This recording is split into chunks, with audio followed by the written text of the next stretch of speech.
Hi, I'm Isaac Hayes III, founder and CEO of Fanbase. Fanbase is a free-to-download, free-to-use, next-generation social media platform that allows anyone to have followers and subscribers on the same page.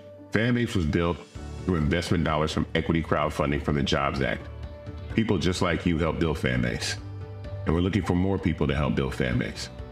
We are currently raising $17 million in a Regulation A crowdfund on StartEngine. We've already crossed $2.1 million, but we're looking to raise more capital from people just like you that deserve the opportunity to invest in early-stage startups without having to be accredited investors. So right now, I'd like you to go to startengine.com/fanbase and invest. The minimum to invest is $399. That gets you 60 shares of stock in Fanbase right now, today. And then use Fanbase to connect with friends, grow your audience, and be you without limits.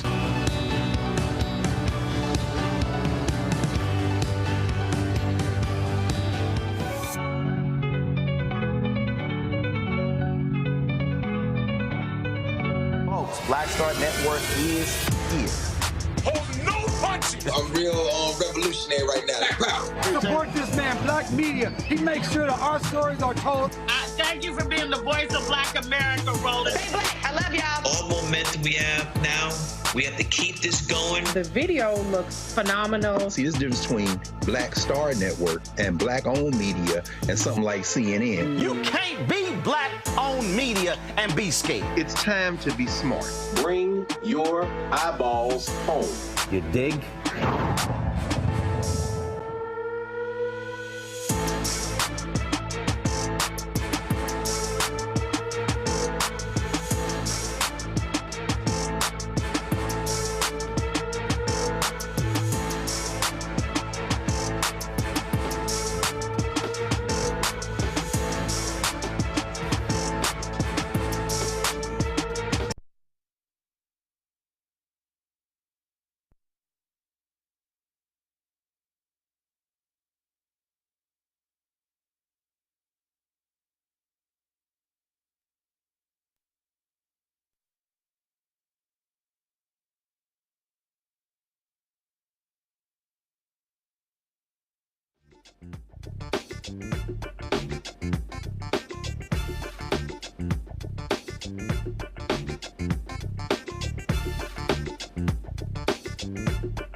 It's Friday, December 6, 2024. I'm Candace Kelly, sitting in for Roland, who is in California at the Frankie Beverly Memorial Service. Here's what's coming up on Roland Martin Unfiltered, streaming live on the Black Star Network. November's job report did show some overall jobs added. However, unemployment for Black men and women increased. Economist Morgan Harper is here to discuss the numbers. We'll explain why New York prosecutors dropped the manslaughter charge in the trial of the former white Marine who killed a Black homeless man by putting him in a chokehold. The deadline for those who have Medicare is tomorrow. We'll talk to an expert who will explain why millions could lose their benefits. And if you want to travel this holiday season, we have an expert with some tips to make sure your trip goes smoothly.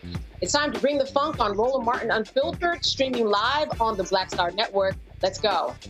He's got it. Whatever the miss, he's on it. Whatever it is, he's got the scoop, the fact, the find. And when it breaks, he's right on time and it's rolling. Best believe he's knowing. Putting it down from sports to news to politics. With entertainment just for kicks, he's rolling. It's on go, y'all. It's Roland Martin, rolling with Roland now. He's funky, fresh, he's real, the best, you know he's Roland Martin now.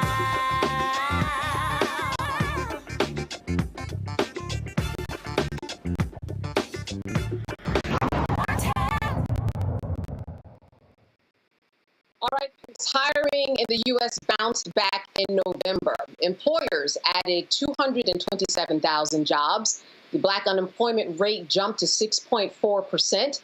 For Black men, it increased to 6%. And for Black women, unemployment climbed from 4.9% to 6%. The overall unemployment rate rose from 4.1% to 4.2%. Now, Morgan Harper is the Director of Policy and Advocacy at the American Economic Liberties Project. She joins us from Columbus, Ohio, to explain the jump in Black unemployment rates. Morgan, thank you so much for being with us today. Thanks for having me. Yes. Now, Morgan, we look at these numbers. They seem rather alarming, especially when we talk about Black women in particular. Talk to me a little bit about what is going on in the United States, in the world's economy, that is making these numbers move the way that they are.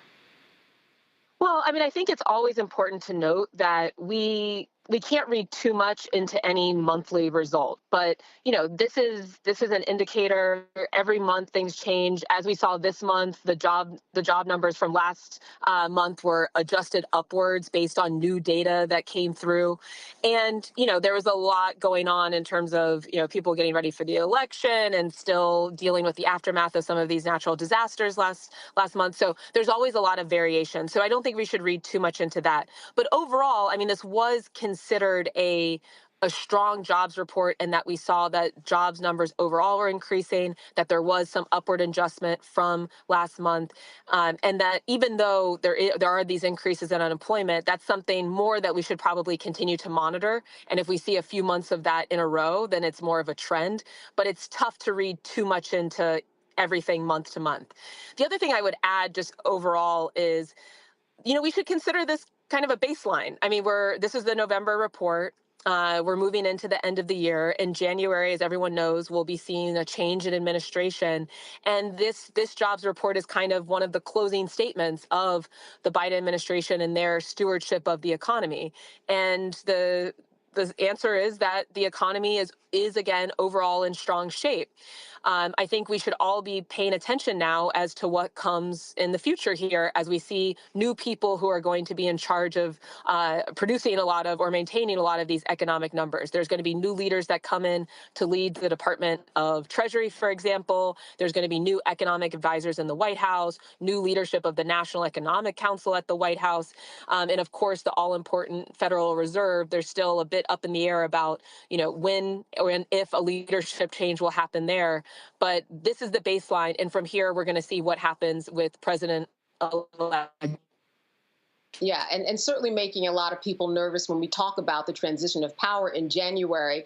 Looking at history and just in terms of your own opinion and research and what to expect when that transition happens. You talked about these were the closing argument numbers of the Biden administration. What will be the opening argument, you think, when we transition to power and Donald Trump becomes president once again? I think it's going to be interesting and to see who his people are. There's often the phrase thrown around, personnel, right? And we're starting to see some of the folks that he's putting up for nominations for some of these very key economic positions. And for the most part, these aren't what we would describe as economic populists. He's suggesting to have a lot of Wall Street guys through and through who are going to be occupying these positions. He just named, for example, an AI czar that's coming directly from Silicon Valley. So these are a lot of titans of industry, and those are the kinds of people that tend to care the most about the performance of the stock market. But I think if this election showed us anything, it's that for a lot of the country, the stock market is not the best indicator of how their personal economic lives are going, right? And so, once the transition happens and we see the next term of Congress, that's where there will be confirmation hearings where each of these people will have to answer questions about what is their orientation towards the economy, what would be their policy positions, and we'll see if they can get through that confirmation process. And those will be, those are some of the early things that we're going to have to watch for in the new year as things get going after the transition. I hear a lot of people talk about the fact that they can't get jobs. But, I went to Wegmans the other day and on the receipt, it said, hey, we've got job openings. On many receipts I will come across on stores that say we've got job openings right at the bottom. Well, this talk that I'm hearing from people that they can't get jobs, do you think that it is real or they are being super selective? And then my part B to that question, what are the popular jobs that are out there that people do seem to be taking hold of? Well, that's a great question. I mean, it's kind of hard to say with any individual what's motivating their response when asked, why they haven't pursued a position. But I think you're right. I mean, there are a lot of jobs available. Wages have risen, but we have to look also at the quality of those jobs. I mean, a retail position maybe doesn't always allow for the flexibility to be able to manage other responsibilities that folks have going on in their lives. Child care, child pickup, etc. And if the job isn't coming with the right level of benefits, then it might not feel like a good use of their time based on some of those other responsibilities that they have to manage. So it's very important not to, and this is one of the fallacies really in the jobs data, is that, it's not always looking at the quality of job. It's looking at just absolute point, black or white, has a job been created?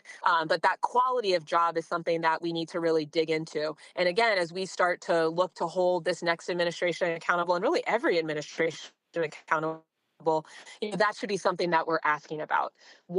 How much is this job supporting all of the demands of life and that people are facing and the different costs that are coming into their life? And I'm sorry, remind me of the second part of your question because I forgot.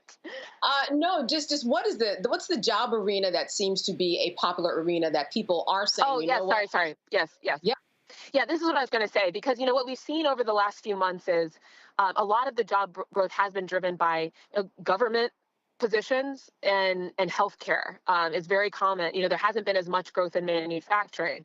Now that might change. A lot of the investments that happened during the Biden administration through things like the Bipartisan Infrastructure Act were investments or CHIPS Act, were investments for the long term that were going to lead to job growth in some of these sectors. The industrial policy that the administration was putting forward, that wasn't going to lead to an immediate bump in the creation of manufacturing jobs. So this administration did create, more manufacturing jobs than the previous Trump administration and in any administration in the last 20 years. But the real fruits of the labor of some of that industrial policy, we might not see until over these next couple of years. So it's possible that there are going to be more of those manufacturing jobs, and especially if those manufacturing jobs are union jobs, then they are going to be in the higher quality category and come with a lot of benefits. But, given that a lot of the growth to date, however, has been government jobs, that's something that we need to look to because as we're hearing from the incoming administration, the next Trump administration, a big priority, at least as they claim, is that it's going to be about trying to streamline government and eventually potentially even eliminate a lot of government jobs. So whether or not that actually comes to fruition? If so, how quickly, and just the volume of jobs and the impact if there is some elimination of government jobs, or at the very least, it seems like it's not going to be a source of growth for jobs. That's something to pay attention to. And the healthcare sector as well. I mean, the healthcare industry is very much dependent on a lot of government policy. And so as, folks are looking at how Medicare is run, how Medicaid is run, that can have a direct impact on the types of healthcare jobs that are created. And that's something else for us to continue to keep an eye on. All right, Morgan Harper, I want to thank you so much for being with us today, giving us an update about what is going on with jobs. It certainly is something that we all have our eyes on, especially as 2025 rolls around. Thank you for being with us. Thanks for having me. Absolutely. All right, when we come back, I'm going to bring my panelists in on some more conversation here on Roland Martin Unfiltered. We'll be back after this break.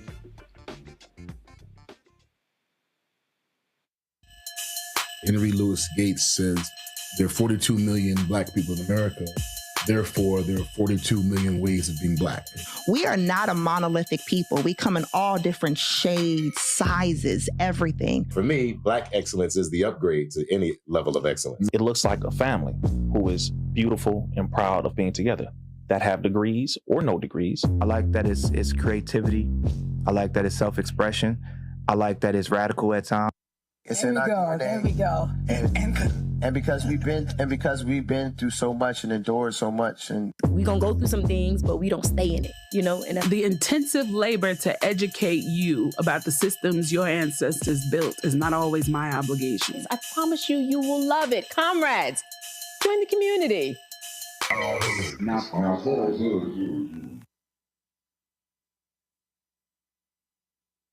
What's up, y'all? Look, Fanbase is more than a platform. It's a movement to empower creators, offering a unique opportunity for everyday people to invest in Black-owned tech, infrastructure, and help shape the future of social media. Investing in technology is essential for creating long-term wealth and influence in the digital age. The Black community must not only consume tech, we must own it. Discover how equity crowdfunding can serve as a powerful tool for funding Black businesses, allowing entrepreneurs to raise capital directly through their community through the Jobs Act.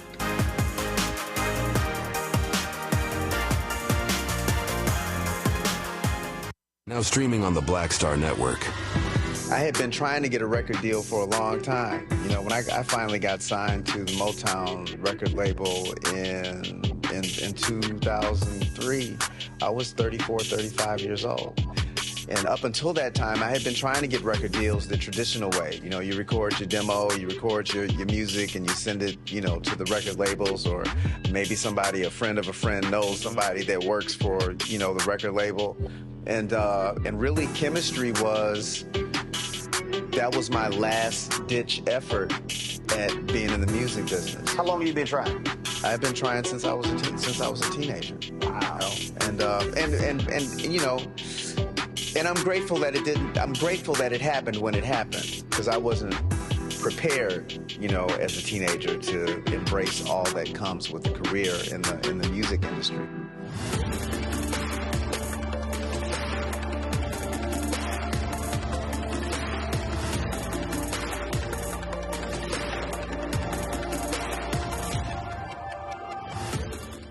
Hello, we're the Critter Fixers. I'm Dr. Bernard Hodges. And I'm Dr. Terrence Ferguson. And you're tuned in to Roland Martin Unfiltered.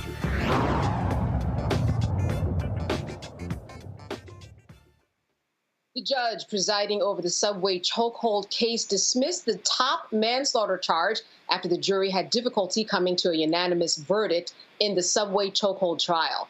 The Manhattan jury declared itself deadlocked on the top charge against Daniel Penny, who was accused of causing the May 2023 chokehold death of Jordan Neely.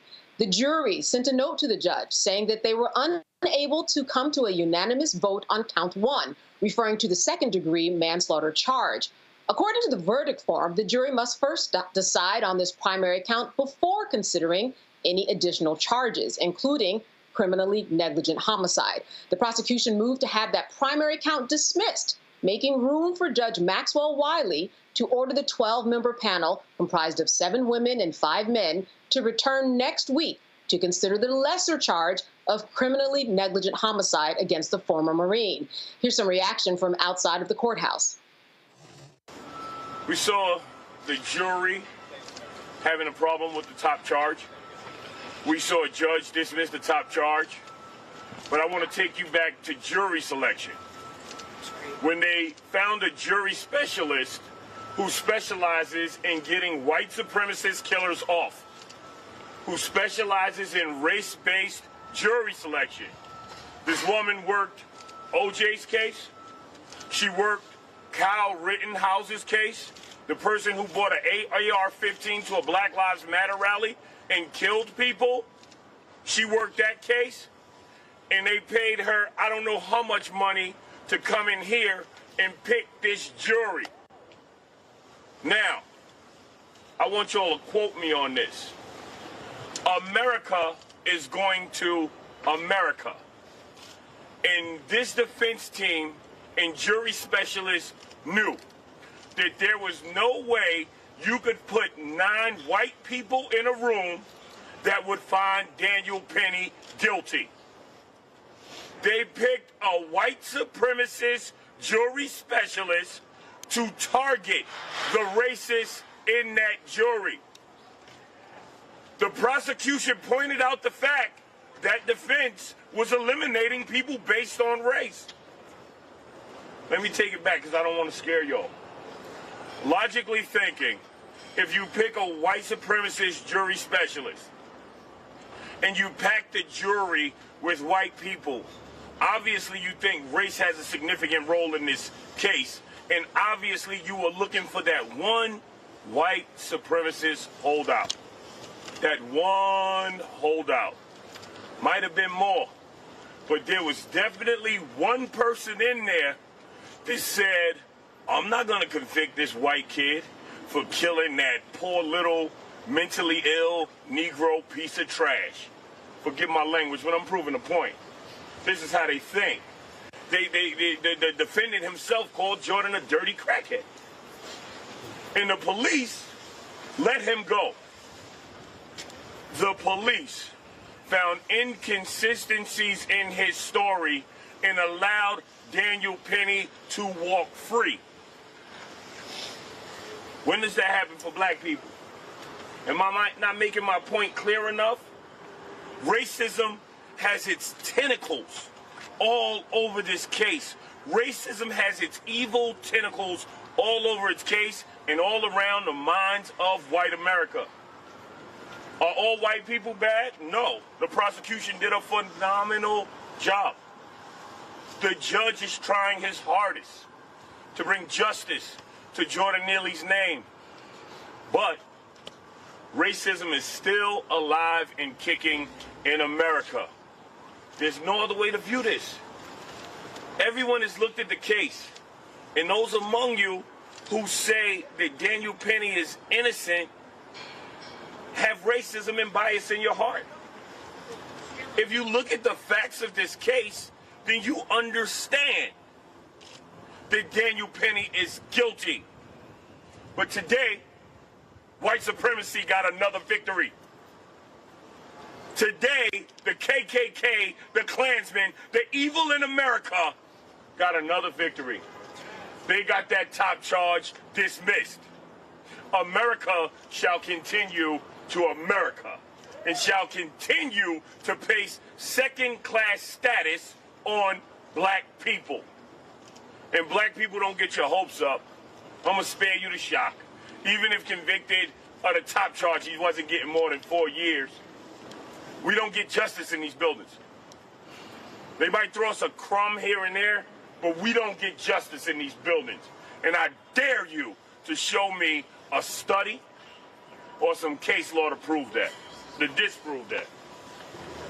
I stand here heartbroken because I have to hug a father who knows that the murderer of his son will most likely go free, who has to look in the face of a jury that no matter the facts, no matter the expert witnesses, no matter the people yelling on that train that day to let Jordan go, you will kill him.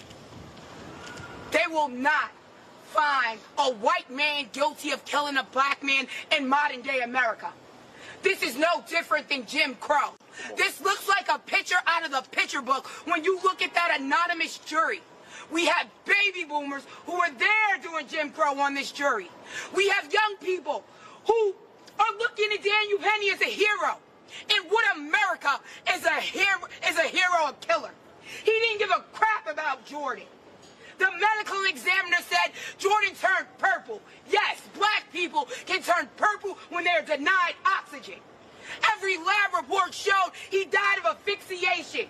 And that doesn't matter because they want to spare a white man the penalty of his crimes.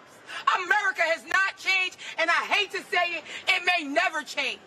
And people who keep asking, are we going to riot? Are we going to protest? Is that what's needed? Do glass have to break? Do cars have to burn for a black man to get justice in America? We can't show up with peace. We can't show up with facts. We can't show up with evidence and witness after witness. You give us nothing. And then you ask us to love this country. America hates black people, and we see it from that jury pool. All right, certainly a lot of passion there. But meanwhile, Jordan's father, Andre Zachary, filed a civil lawsuit against Penny for negligent contact, assault, and battery that he says led to Neely's death. The New York medical examiner concluded it was Penny's chokehold that killed the 30-year-old. Neely's father is requesting damages, as the filing put it, in such sum as a jury may find reasonable, fair, and just. I'm now joined by my panel, Michael Imhotep, host of the African History Network show out of Detroit, Michigan, Kelly Bethea, communications strategist out of Washington, D.C., and Matt Manning, civil rights attorney, comes to us out of Corpus Christi, Texas. Matt, I want to start with you because really we are talking about a jury that was deadlocked. Certainly a lot of people you could ask on the streets might call this man a hero. Plenty of people say that this man was certainly not a hero. Now we're looking at the jury, they were deadlocked. What do you think was going through their minds, even after the judge gave them an Allen charge, saying to them, go back, try again. You really need to come up with an answer here. I don't know what was going through their minds. I do know that often the law does not work in the way that we think it should work, and I think this is one of those cases. But in reading the article, one of the articles in preparation for today, a fact I did not know that I think may have had a large bearing on this jury's inability to reach a verdict is the fact that I guess around that time there had been something like 20 people shoved in front of subways. I don't think that makes Daniel Perry's position in any way reasonable. But what you look at when you look at self-defense and when you look at, any defense to a homicide is you look at whether the person's use of deadly force, at least in Texas where I practice, the use of deadly force to protect themselves or a third party is reasonable. And I think, what may have happened is the jury may have been swayed by arguments that, it was reasonable for him to use this force because people on the train were concerned about what this young man was going to do. Now, I don't think that that's reasonable. I think, if he had actually attacked someone, if there had been a physical altercation, we'd be having a much different conversation. My understanding is that he was not physically attacking anyone. And that, to me, which is, I suspect, what the prosecutors did, I would have beat that drum in the courtroom and said, you don't get to preventatively assume someone's going to do something harmful and then protect yourself against them when it's unreasonable. Now, obviously, the law allows all the time where if your belief is reasonable that the person is about to imminently use deadly force, you can definitely use force to protect yourself. I don't think this is a situation where the use of that or the facing of that force was imminent and was reasonable. And that's what I really think is the primary question here. And as people, may know out there, all you need to hang up a jury is one person. So we keep talking about the jury, but it's very plausible that there were 11 people in that box who thought he was guilty of sin, and there was one person who was holding out. And if that one person holds out, then you have a mistrial. So without knowing how the jury, is constituted in terms of guilty versus not guilty, you can only extrapolate that there was not unanimity, which is what's required. And the last thing is, an Allen charge is a charge where the judge tells the jury to continue working. I think you said that. And yes, those are not applicable in every state. I think that obviously the state of New York allows it, but basically the court tells the jury, hey, keep trying, keep working at it. It looks like the jury was given 2 Allen charges in this case. And in cases I've tried, I've had it where, there have been mistrials declared where a jury has not been unanimous. So I think it might be the fact of people who had been harmed around the subways around that time. Maybe that was given outsized importance in some of the jurors' minds. All right. And we don't have Kelly Bethea, but we do have Joy Chaney. Sorry about that. Founder of Joy Strategies out of D.C. Joy, I want to throw it to you right now to ask you, what are your thoughts about this whole idea that the prosecutors did ask for a lesser charge? They dismissed that top charge in order just to get something and in hopes that they probably will. Well, absolutely. I mean, that's normal, right? So, you can have multiple charges out there. If you feel like the top charge is too heavy, there are other charges, other things that he might be guilty of. And that likely happens. Sometimes the prosecution may overcharge a little bit in the jury's mind, but a juror might feel like, you know what, this fits a lower offense.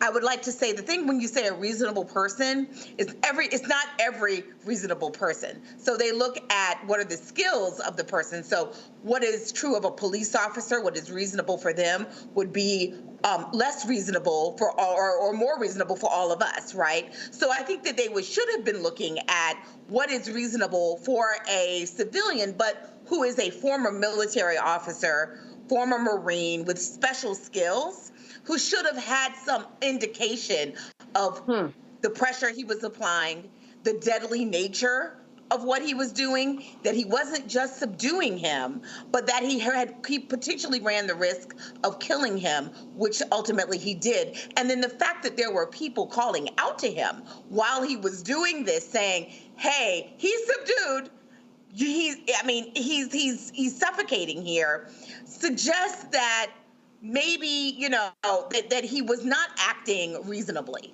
And so I would be really surprised, I guess, at some point we'll find out how many jurors, perhaps, I don't know what the rules are in New York, but many places you can poll the jury afterwards and kind of figure out what was the sticking point. I would have a hard time believing most of these people weren't very concerned with the fact that other people who also could be perceived as reasonable were seeing something totally different than the perpetrator here. Very disturbing, this result, but not surprising, and I'm curious to see what happens with the lesser charge. Michael, the defense team has argued that, listen, there were women and children around, and that their client was making sure that nobody got hurt because he did have special skills. In fact, a martial arts expert did take the stand, though he did say that over 5 seconds was probably not a good idea for a chokehold. But what do you think about this argument that they have made that he was really defending the people in that subway? Because as we know, subways can be very dangerous. A lot of things can happen, but what are your thoughts? All right, Candace, I think that question is for me. You're doing a great job tonight. I'm having a little problem with the audio, so I'm not exactly sure what you just said, but I've been paying attention to what's going on with today's development. So, number one, I'm glad you showed outside the courtroom where the gentleman talked about the white supremacist jury specialist, okay? Because in following this case and also looking at the video footage, and we talked about this on Roland Martin Unfiltered back when this originally happened and Daniel Penny was indicted. I talked about the fact that if you want to restrain a person, you do not put a chokehold on a person.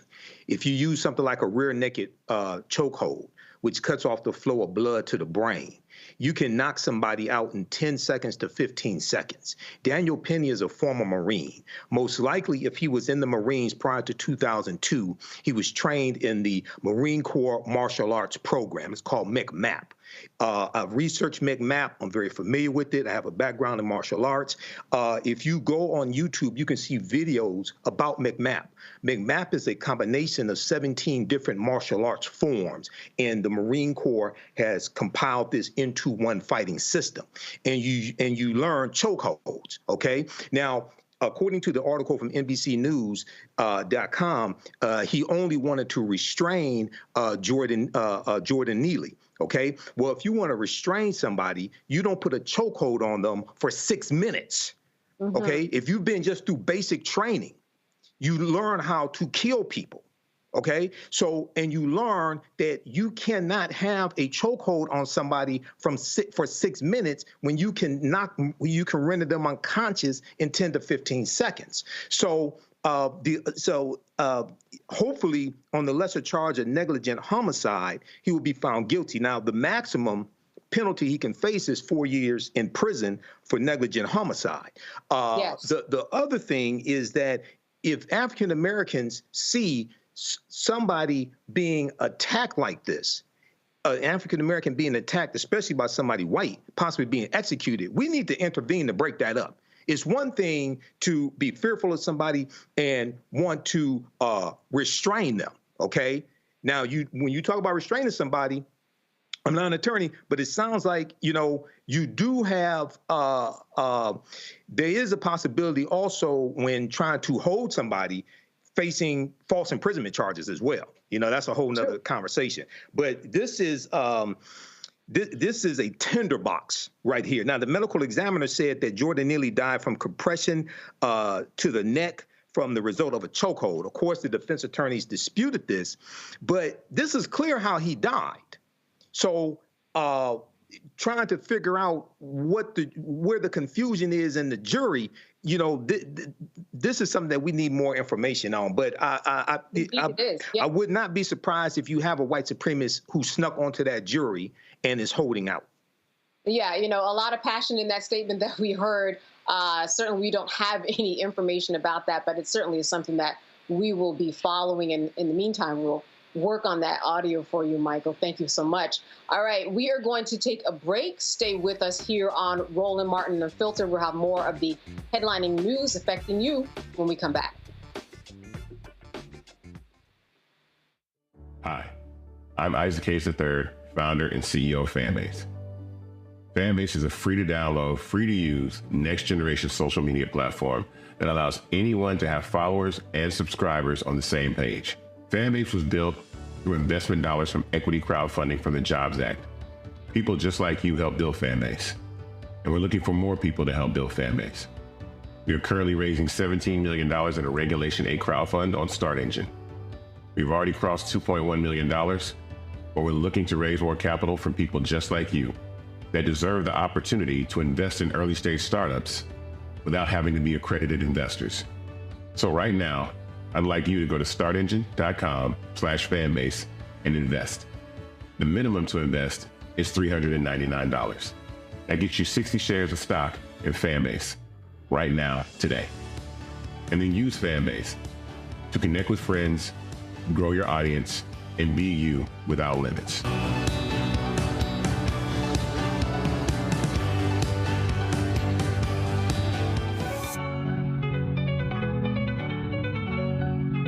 Now streaming on the Black Star Network. I had been trying to get a record deal for a long time. When I finally got signed to the Motown record label in 2003, I was 34, 35 years old. And up until that time, I had been trying to get record deals the traditional way. You record your demo, you record your music, and you send it, to the record labels, or maybe a friend of a friend knows somebody that works for, the record label. And really, chemistry that was my last-ditch effort at being in the music business. How long have you been trying? I've been trying since I was a teenager. Wow. And I'm grateful that it didn't. I'm grateful that it happened when it happened, because I wasn't prepared, as a teenager to embrace all that comes with a career in the music industry.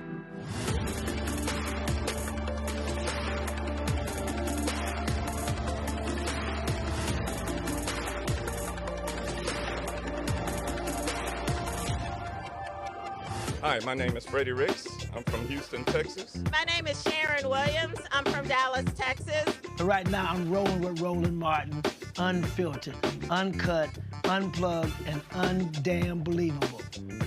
You hear me?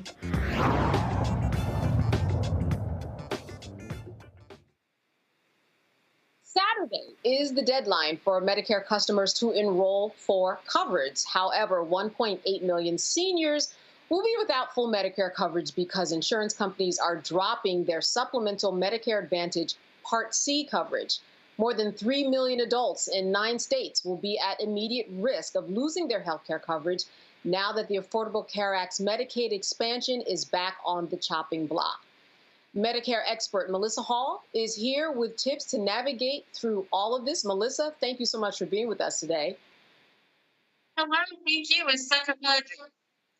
Yes, you know, this is something that remains complicated for a lot of people when we talk about Medicare Advantage Part C coverage. First of all, can you talk to me about the moving parts here in terms of what will happen with the Affordable Care Act potentially if it is on the chopping block? Fantastic. I'm so happy you asked. So, affecting Medicare right now is actually something called the Inflation Reduction Act.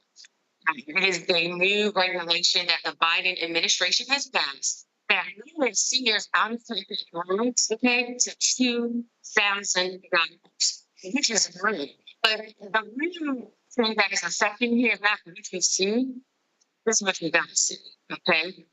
Due to this, they are making the start companies pay more for seniors' loans. Instead of the 25% that they were paying last year, now insurance companies have to pay 60%. So you have manufacturers are having to pay more this year. So what do you think they're doing about it? You know, Melissa, I just wanted to jump in right here because we're having a few audio problems on either your end or our end, but we are going to work on that for a couple of minutes. So what we're going to do right now, we're going to take a little break. We want to make sure that the audience can hear exactly what you're saying because the information that you have is so important. So put a bookmark and we are going to take a quick break and we'll have more on Medicare and what you need to be doing with tomorrow looming. What's up, y'all? Look, Fanbase is more than a platform. It's a movement to empower creators, offering a unique opportunity for everyday people to invest in Black-owned tech, infrastructure, and help shape the future of social media. Investing in technology is essential for creating long-term wealth and influence in the digital age. The Black community must not only consume tech, we must own it. Discover how equity crowdfunding can serve as a powerful tool for funding Black businesses, allowing entrepreneurs to raise capital directly through their community through the Jobs Act.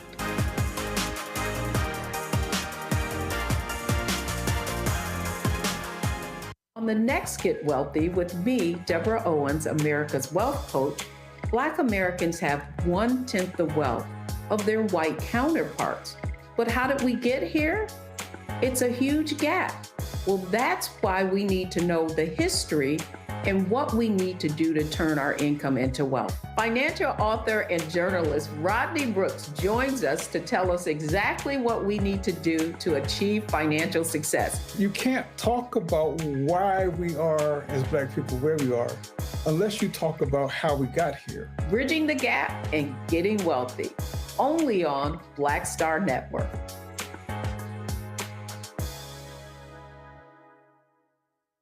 Now streaming on the Black Star Network. I had been trying to get a record deal for a long time. You know, when I finally got signed to the Motown record label in 2003, I was 34, 35 years old. And up until that time, I had been trying to get record deals the traditional way. You know, you record your demo, you record your music, and you send it, you know, to the record labels, or maybe somebody, a friend of a friend, knows somebody that works for, you know, the record label. And really, chemistry that was my last ditch effort at being in the music business. How long have you been trying? I've been trying since I was a teenager. Wow. You know? And you know, and I'm grateful that it didn't. I'm grateful that it happened when it happened, because I wasn't prepared, you know, as a teenager to embrace all that comes with a career in the music industry.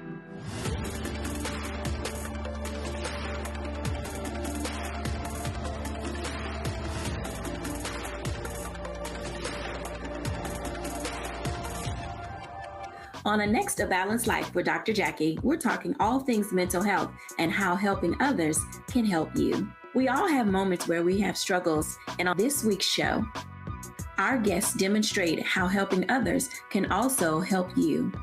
why you should never stop giving and serving others on a next A Balanced Life here on Black Star Network. When you talk about blackness and what happens in black culture, covering these things that matter to us, speaking to our issues and concerns. This is a genuine people-powered movement. There's a lot of stuff that we're not getting. You get it, and you spread the word. We wish to plead our own cause. Too long have others spoken for us. We cannot tell our own story if we can't pay for it. This is about covering us. Invest in black-owned media. Your dollars matter. We don't have to keep asking them to cover our stuff. So please support us in what we do, folks. We want to hit 2,000 people, $50 this month, raise $100,000. We're behind 100,000, so we want to hit that. Y'all money makes this possible. Checks and money orders go to P.O. Box 57196, Washington, D.C. 20037-0196. PayPal is R Martin Unfiltered. Venmo is RM Unfiltered. Zelle is Roland at RolandSMartin.com.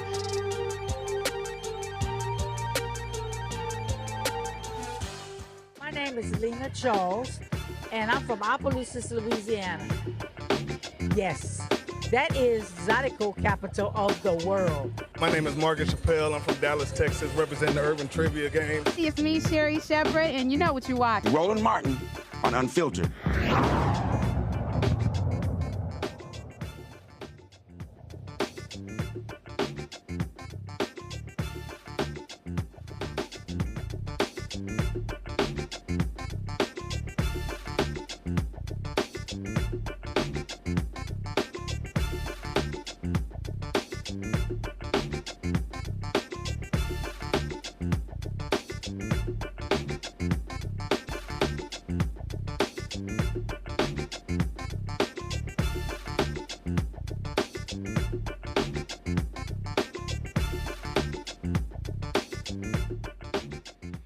All right, we are back with Medicare expert Melissa Hall. I want to pick up where we left off, and I wanted you to touch upon what tomorrow means for everybody when it comes to enrolling for medical coverage and what we could potentially see with this Affordable Care Act potentially being on the chopping block. Okay, absolutely. So tomorrow is the last day of the Medicare annual enrollment period. It starts October 15th through December 7th, and this is the time of year where all Medicare beneficiaries can change either their Medicare Advantage plans called Part C or their Part D prescription drug plans, or go back to original Medicare. It is a hard stop at 12 p.m. Eastern Time tomorrow. So if you want to make any changes on your plan, if you want to get a new plan, tomorrow is that deadline. So you definitely want to make sure you give someone a call. Yes, yes. The Affordable Care Act on the chopping block. Your thoughts on that? Listen, so the Affordable Care Act is such an amazing thing that has provided coverage to millions, okay? If they take this away, it's going to be so many people who are uninsured. So I'll tell you, I got started in the insurance industry a little bit before the Affordable Care Act came into fruition. And it was just heartbreaking to hear people who needed heart transplants, who had a COPD, who could not get coverage for their insurance. And to hear that these companies would not insure them was heartbreaking. So this Affordable Care Act is giving people a chance to not just live a better life, but to exist, period. So it cannot go anywhere. And honestly, I don't think it will. Okay, I do think, now I will say this, the Affordable Care Act, it does need to be revamped. Costs are up, okay? Costs are up. The out-of-pocket costs on it are just crazy. The premiums are crazy. Just to give you an idea, me personally, last year I paid $183. Okay, with the subsidy for my plan. This year for that same plan, they want me to pay $382. Something's broken, it needs to be fixed. You know, when we think about the Affordable Care Act, people can never overplan. If something does happen to that, what are the other alternatives? Or is that the reason why people are so frozen and that we really run out? Could you say that last sentence again? We said out. Yes. Yes. So in terms of the Affordable Care Act, if it does end up on the chopping block, what are the alternatives that people have to look to? If the Affordable Care Act leaves, let me tell you this. They either will have to go through they're going to have to go through underwriting to get covered. And again, there will be a lot of insured people. There will be a lot of dead people. And that's just the bottom line. A lot of people are going to die if they get rid of the Affordable Care Act because these insurance companies are not going to take them. Let me tell you something. The average hospital stay is costing over $50,000 a day. If an insurance company knows that you're a person who constantly is going to the hospital, you're a big risk. Why would they take you? If there's no law instilling that, we've seen it happen before. It can't go anywhere. And one of the things, just to let you know here, the Affordable Care Act affects people who are 65 and younger. What is affecting seniors right now is something called the Inflation Reduction Act. The Inflation Reduction Act was a measure passed by the current administration that is supposed to cut seniors' out-of-pocket drug costs to $2,000, which is amazing. And that is the big change that we're seeing. But the real change is what we are not seeing. In order to, yes, ma'am. So in order to be able to afford that cap on the drugs, they are increasing the amount of money that insurance companies have to pay from about 25% to about 60%, and also the drug manufacturers. Now, like I said, the story here is what you don't see, which are plans leaving, okay, that 1.8 million people, okay, will know their plans are not renewing across the nation, all right? Also, too, the out-of-pocket costs are up on almost every Medicare Advantage Part C plan, which over 30 million people are on. 54% of the 64 million Medicare beneficiaries are on these plans, and their out-of-pocket costs are going up. So from about $4,000, I'm seeing it max out to $9,300. It's scary. Wow. Yeah, Melissa, great information, not very comforting. I want to bring in my panel here. We've got Joy. I want to start with you. A question for Melissa. Yeah, so first of all, thank you for this. One of the things that we are concerned about is, yes, Affordable Care Act is at risk. The Affordable Care Act itself is very popular. And we have seen in the past that Republicans have not been able to repeal it. But what they can do is to make it more difficult to administer. They can whittle away at it. They can also whittle away at Medicaid coverage. So we know that one of the things that risk significantly is Medicaid, right? So that means, a range of things, including limiting Medicaid expansion, which means that millions of people who are covered now won't be covered, perhaps if we roll back on that. So instead of us talking about just the dire of getting rid of ACA, what are the other things that have been promised that would undermine ACA and then take those problems you just talked about where we're already seeing increased costs even worse? Okay, well, I just want to say something here, and it might surprise you all, but the Trump administration that is coming in, now, when it comes to the ACA, that's totally different. If they take away the subsidies and everything, people will not be insured, okay? And that will be terrible. But when it comes to Medicare, the Trump administration might have it right this time. They might have it right because currently for Medicare, the biggest thing that is hurting it is over-regulation. And Dr. Oz is going to be the new head of CMS, the Center for Medicare and Medicaid Services, that controls Medicare, which I think is fabulous because he knows both sides of the coin. He's a doctor, so he knows how it is to just want to practice medicine, but he is also, a spokesperson for Medicare Advantage, again, the service that insures over 54% of Medicare beneficiaries. He wants to give that system more money because right now the current administration is taking away the money, and that is why the costs are going up and our seniors are getting hurt. So contrary to popular belief, this may be a very good thing for the future of healthcare. I'm going to counter you on that. Well, one, just process-wise for everyone to know, Dr. Oz has to be confirmed. But the current administrator, Shakita Bruce LaSure, and President Biden have put a lot of money into Medicare. One of the things that they have done is actually increase drug price negotiation so that we can lower the cost of drugs for seniors. There are also a lot of things in the IRA that are aimed at making more seniors eligible for cheaper coverage, right? So same benefits, but for less. So we definitely want our viewers not to be confused and to make sure that those things, those gains are still there. But the fact of the matter is, insurance companies we want to hold them accountable so that they're not getting all profits and that they are actually covering people and not just running up costs on them. And that is one of the concerns that we have had. And what the IRA has done is to seek to shore up Medicare, make sure there are more affordable options. So just want to be clear to your viewers about that.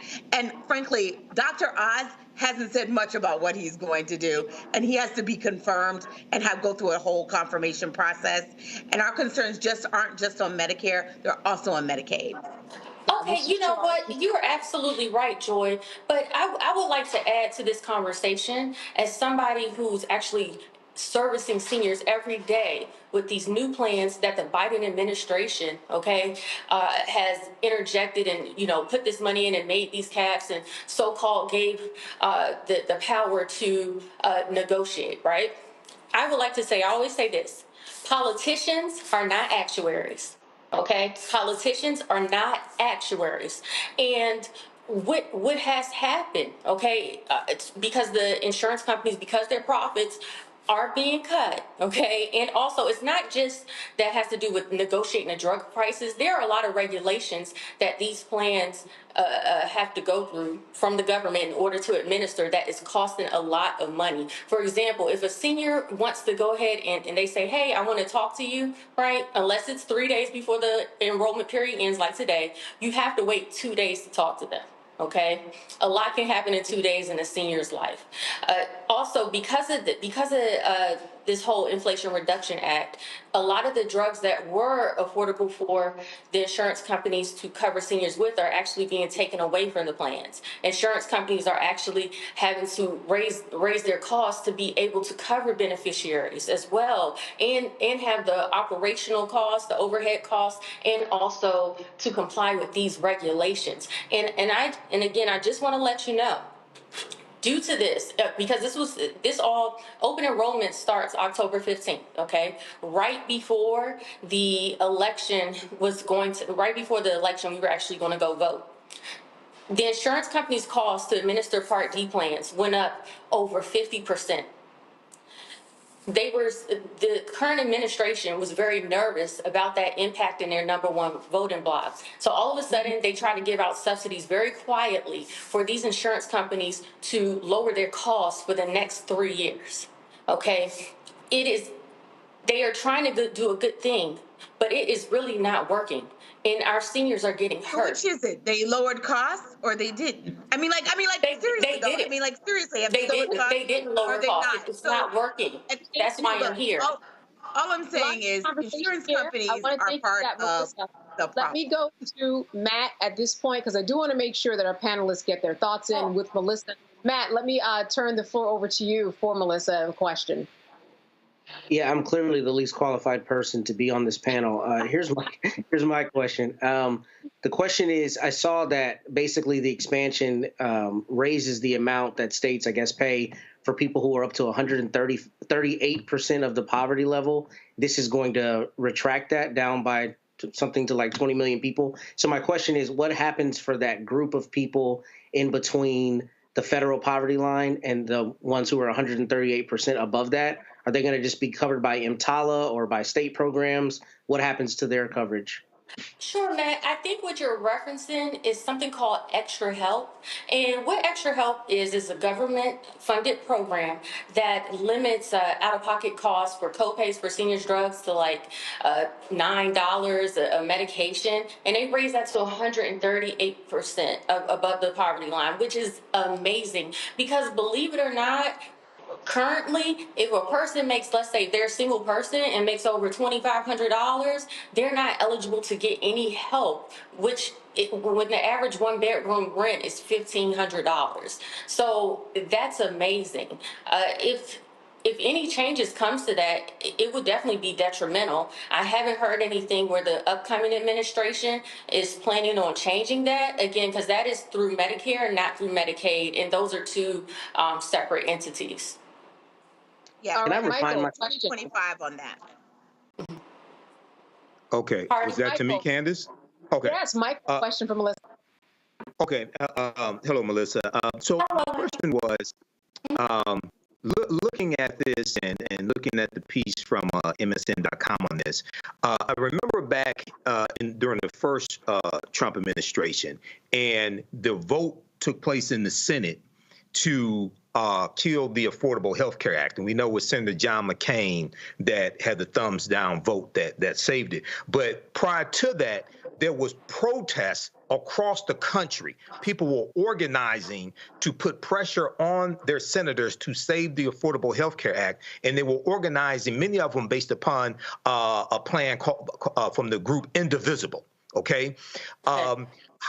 So have you heard any plans of organizing and putting pressure on senators as well? We know that even though you have Vivek Ramaswamy and Elon Musk, who are going to be cutting the budget and trying to cut $2 trillion, but the actual cuts come from the House and the Senate in the budget appropriation subcommittees, okay, for the budget. So, but have you heard any talk about organizing like they did to save the Affordable Health Care Act during the first Trump administration to be able to save the funding for Medicaid?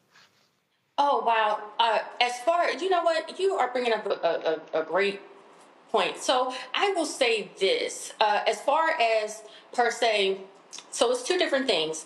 Saving the Medicaid funding versus saving the Affordable Care Act, those are handled by two different entities. I will say that I did go to a conference last year called AHIP, American Health Insurance Plan. They administer a lot of the certifications for agents who deal with Medicare, dual eligibles, and we actually had a conference last year in Baltimore, Maryland, where we actually spoke to the head of Medicaid throughout the nation, and also we did lobby in Washington as well.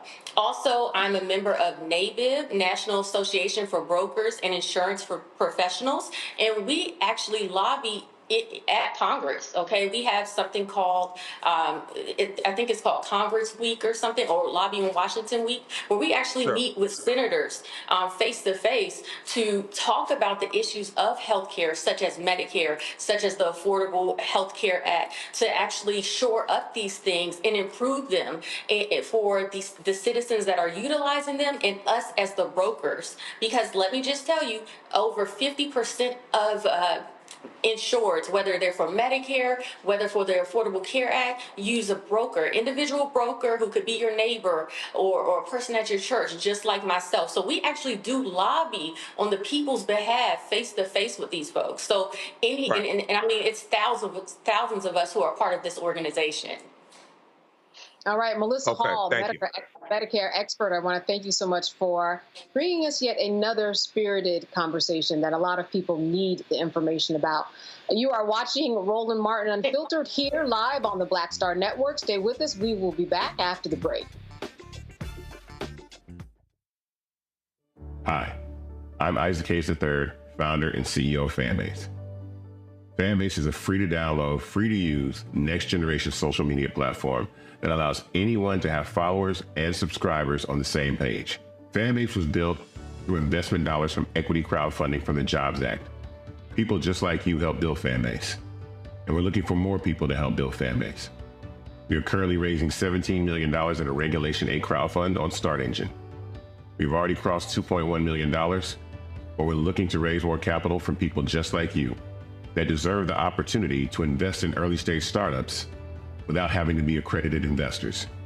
So right now, I'd like you to go to startengine.com/fanbase and invest. The minimum to invest is $399. That gets you 60 shares of stock in Fanbase right now, today. And then use Fanbase to connect with friends, grow your audience, and be you without limits.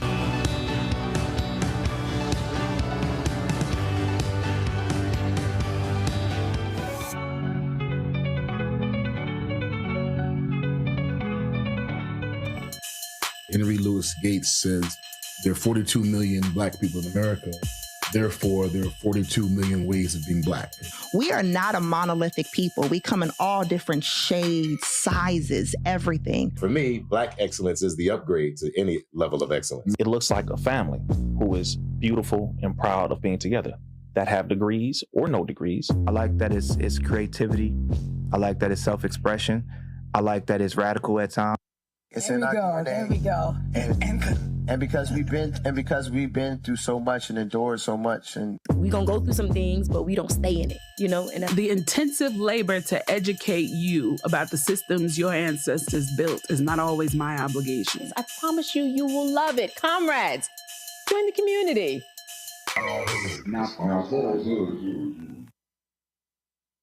What's up, everybody? It's your girl, Latasha from the A. And you're watching Roland Martin Unfiltered.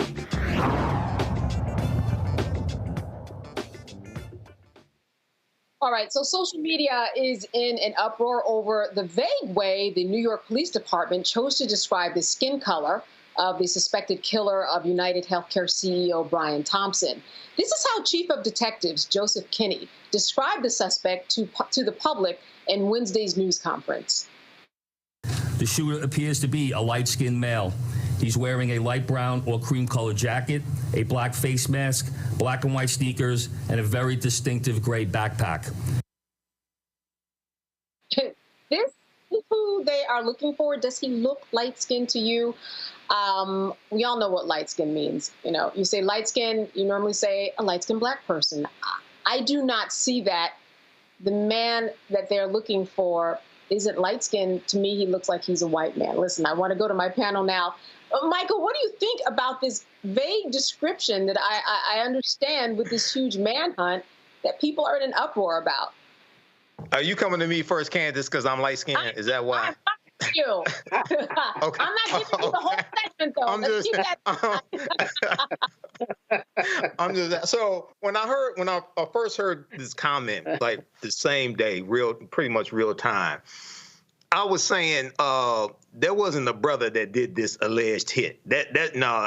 When they said light skin, I said no. And then when they released the picture and I saw it, I said no. This is like a white man, and for some reason they didn't want to say it. Now, also let me just say from the start, as the time of this broadcast, from my understanding, he's a person of interest. I don't think he's been actually named a suspect unless this happened, in the past hour or so. So they said he's a person of interest. But this is like a white man. This doesn't look like a light-skinned person. So, there's a good article from AtlantaBlackStar.com that talks about this and, alluding to the fact that they didn't want to reveal that this was a smiling white male is being sought. They wanted to say he's light-skinned. And what that does is then also kind of puts a target on light-skinned men, okay, in that city. Kind of puts a target who kind of fit that description. It kind of puts a target on light-skinned men as well. But one of the things I think you may see, and Huffington Post had an article probably maybe about 10 years ago, and it dealt with how white suspects are oftentimes treated better than black victims. It's a fantastic article that looked at numerous news stories where African Americans were the victims of crime, and they talked about how the white-controlled news media oftentimes would talk about how it's so much out of the character of this white person to kill somebody. But then when it's an African-American victim, they almost want to blame the African-American for their own murder. Okay, so we need to pay attention to this. Let me bring Matt in here, Matt, because you deal with a lot of law enforcement in your line of work, I'm sure. You interact with them a lot. I mean, could there be a strategy that the folks who are in the uproar about on social media may not be in tune with? I mean, maybe. I do think this is a little much ado about nothing insofar as, they give often vague descriptions of people. However, I will readily concede they would normally say the person is fair-skinned, right? They would normally say light-skinned, which has a direct correlation in most people's understanding to be a black person. So I understand how people are making that leap. I don't think it really matters that much because I think they could have said just as easily this person is fair-skinned or white, it made it inclusive. That's often what they do, right? A fair-skinned person or perhaps a white person or perhaps a light-skinned African-American or perhaps a Latino person. Because phenotype we know does not necessarily mean race. All that being understood, light skin does have a specific connotation. When we hear light skin, we know we're talking about somebody who looked like Mike, right? Looks like Mike.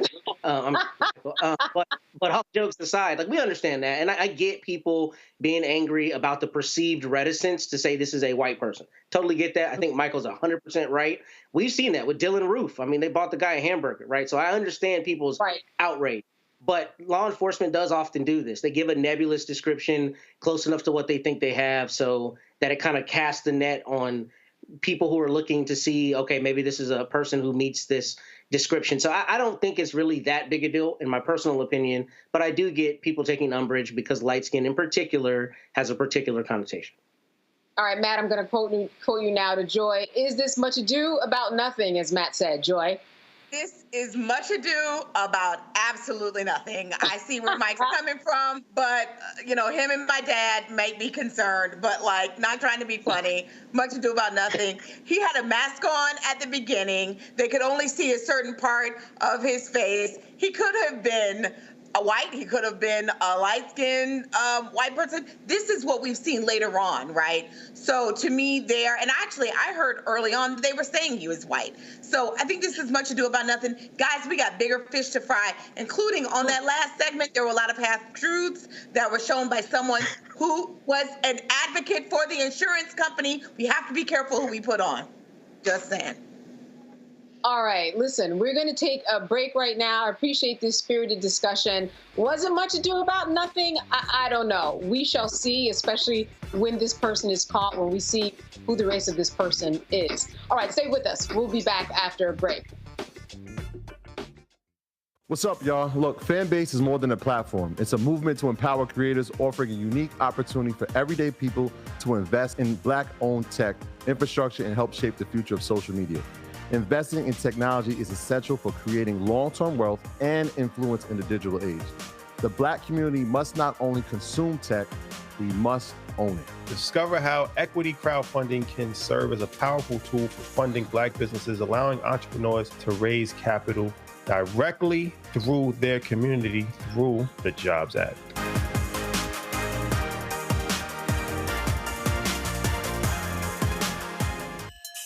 Henry Louis Gates says there are 42 million Black people in America. Therefore, there are 42 million ways of being Black.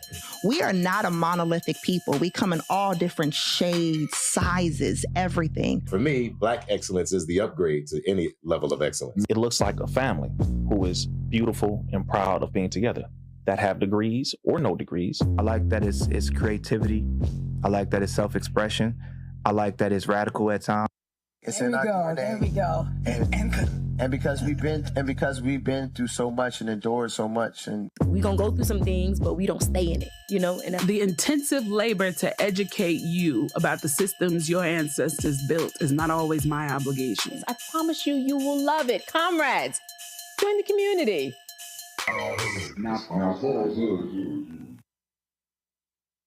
Hello, I'm Jamia Pugh. I am from Coatesville, Pennsylvania, just an hour right outside of Philadelphia. My name is Jasmine Pugh. I'm also from Coatesville, Pennsylvania. You are watching Roland Martin Unfiltered. Stay right here.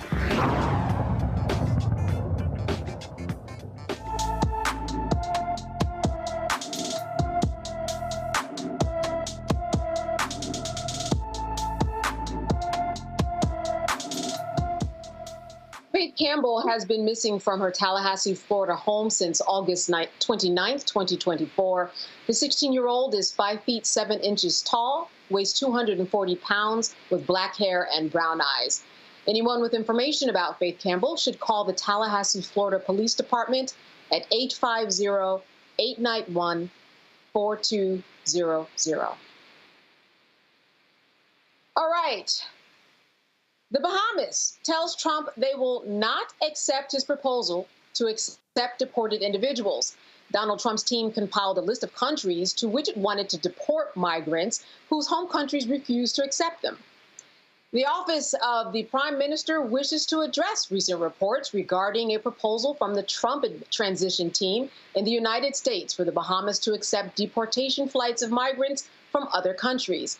This matter was presented to the government of the Bahamas, but was reviewed and firmly rejected by the Prime Minister. The Bahamas simply does not have the resources to accommodate such a request. The Prime Minister's priorities remain focused on addressing the concerns of the Bahamian people. Since the Prime Minister's rejection of this proposal, there has been no further engagement or discussions with the Trump transition team or any other entity regarding this matter.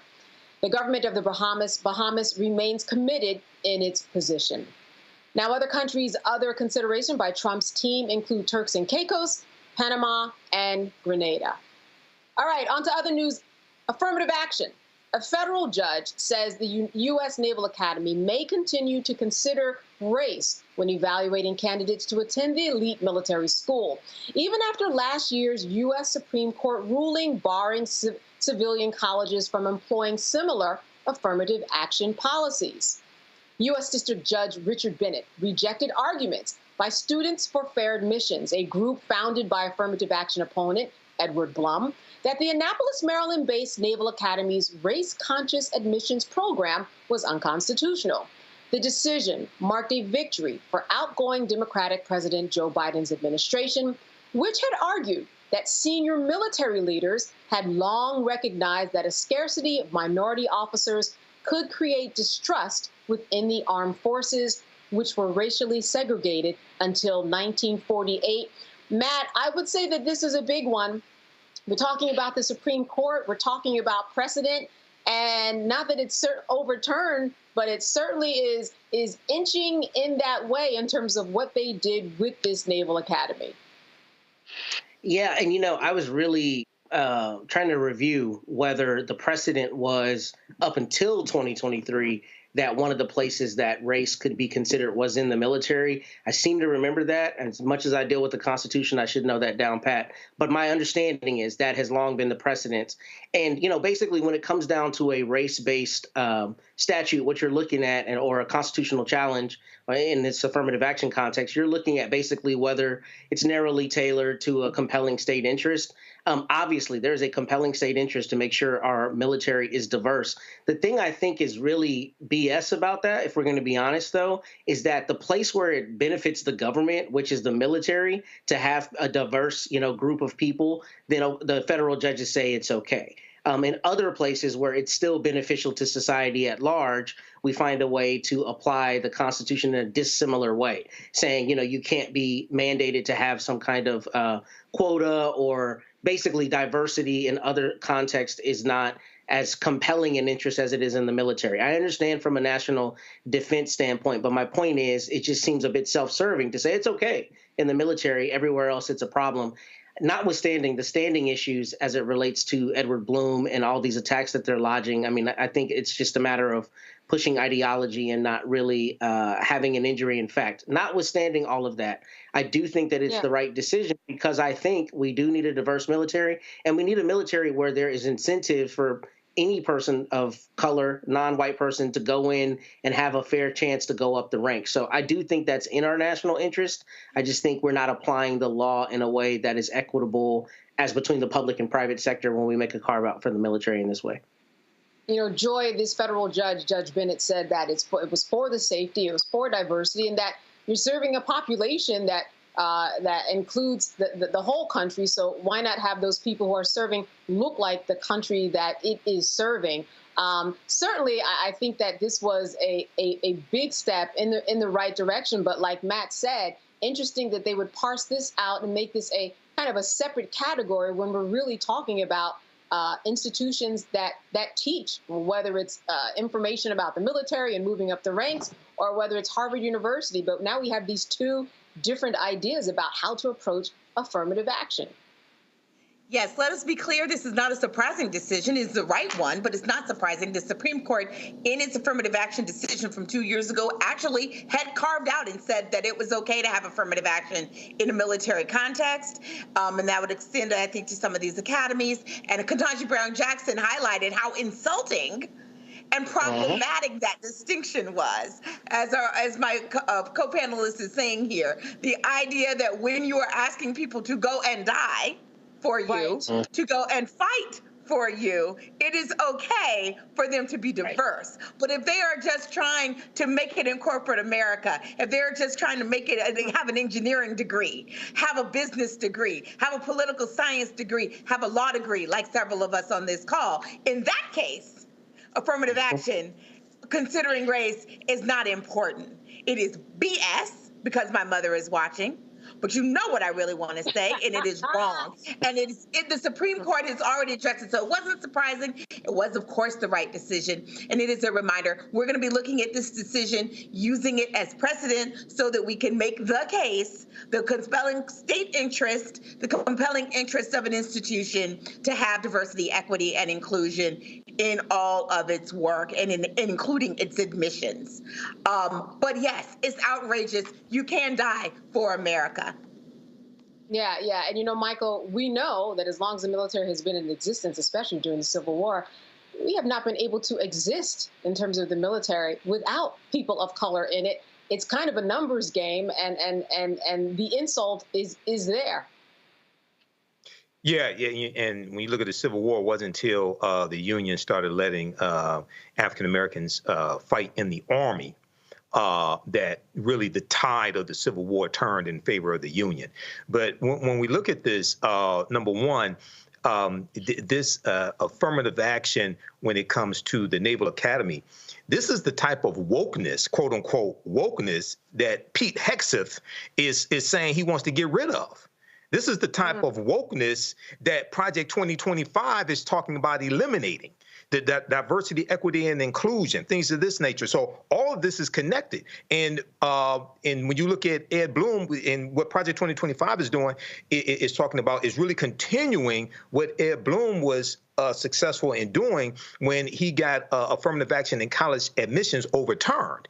And what is so insidious in what these people are doing is that they are, on the one hand, trying to suppress the teaching of the history of the past, especially during with slavery and the civil rights movement. But at the same time, they're using laws from the same period that they're trying to suppress the teaching of the history of to attack us in the present and the future. So with this case here, you had Students for Fair Admissions, Ed Blum's organization. When you look at the Harvard case that struck down Harvard and the University of North Carolina that struck down affirmative action in college admissions, they used the Equal Protection Clause of the 14th Amendment of 1868, okay, to rule that it was unconstitutional. But that was created for African Americans, for the former slaves, right? So this is why it's so important to understand history and law and understand these attacks that are taking place right now. This is why that 2024 election was so important. A lot of people don't understand what's at stake here. They're playing for keeps. Yeah, Michael, Candace, can I add super quick? Yeah, I'm sorry. If you make it quick, sure. Yeah, I was just going to say very quickly, I think Joy and Michael hit on something that's really important. So the military academies are incredibly difficult to get into. And I think Joy's point about diversifying corporate America, that might be really interesting argument for interesting fodder for an argument to attack affirmative action outside of the military context. If you look at the standpoint of, Ivy Leagues tend to produce an extra large number of people who go into the top ranks of corporate America. If the logic is here, we need a diverse military that comes from the military academies. The people who go into the military academies often need, a sitting senator's recommendation to get into the school. They're extremely difficult to get into. So that being the case, the logic should be the same, elite ranks that are coming out of these military academies. We have the same necessities for diversity in the corporate and non-military space. Yeah. Matt, you make perfect sense. As always, somewhere Ed Blum is out there working on what his next steps are. And because of that, we'll probably continue to be talking about affirmative action for a long time to come. All right, we're going to take a short break. You're watching Roland Martin Unfiltered live here on the Black Star Network. We'll be back after a break. Hi, I'm Isaac Hayes III, founder and CEO of Fanbase. Fanbase is a free-to-download, free-to-use, next-generation social media platform that allows anyone to have followers and subscribers on the same page. Fanbase was built through investment dollars from equity crowdfunding from the Jobs Act. People just like you helped build Fanbase, and we're looking for more people to help build Fanbase. We are currently raising $17 million in a Regulation A crowdfund on StartEngine. We've already crossed $2.1 million, but we're looking to raise more capital from people just like you that deserve the opportunity to invest in early-stage startups without having to be accredited investors. So right now, I'd like you to go to startengine.com/fanbase and invest. The minimum to invest is $399. That gets you 60 shares of stock in Fanbase right now, today. And then use Fanbase to connect with friends, grow your audience, and be you without limits.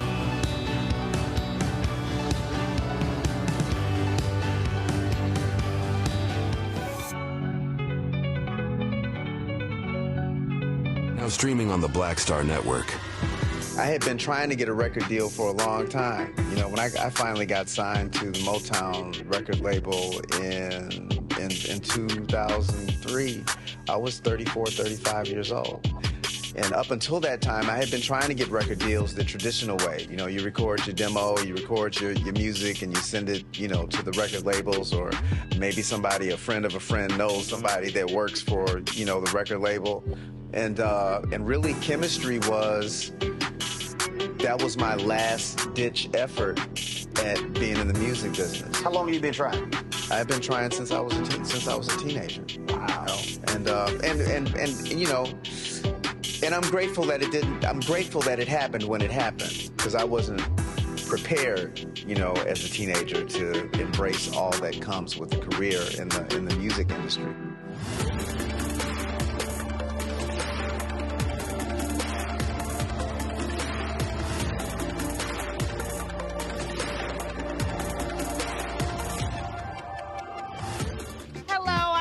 Mitchell, a news anchor at Fox 5 DC. Hey, what's up? It's Tammy Roman, and you are watching Roland Martin Unfiltered.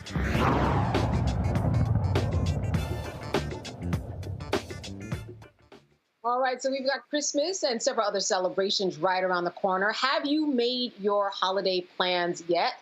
Well, if you haven't, don't fret. We have a travel expert, Tamika Jones. She's going to give us tips to ensure that your trip goes smoothly. She joins us from Aurora, Colorado. Tamika, good to see you. It's good to see you too. Yes, listen, Thanksgiving was hectic, those travel days. You know, can you remind us once again, Christmas, what is the best day to travel, not to travel?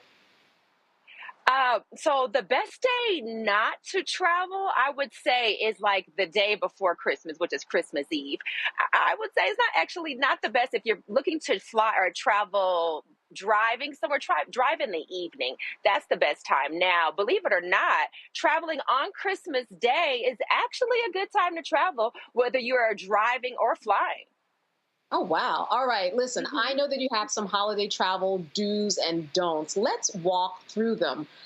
You already touched upon it a little bit, but in terms of flying, don't fly the weekend before and day after Christmas.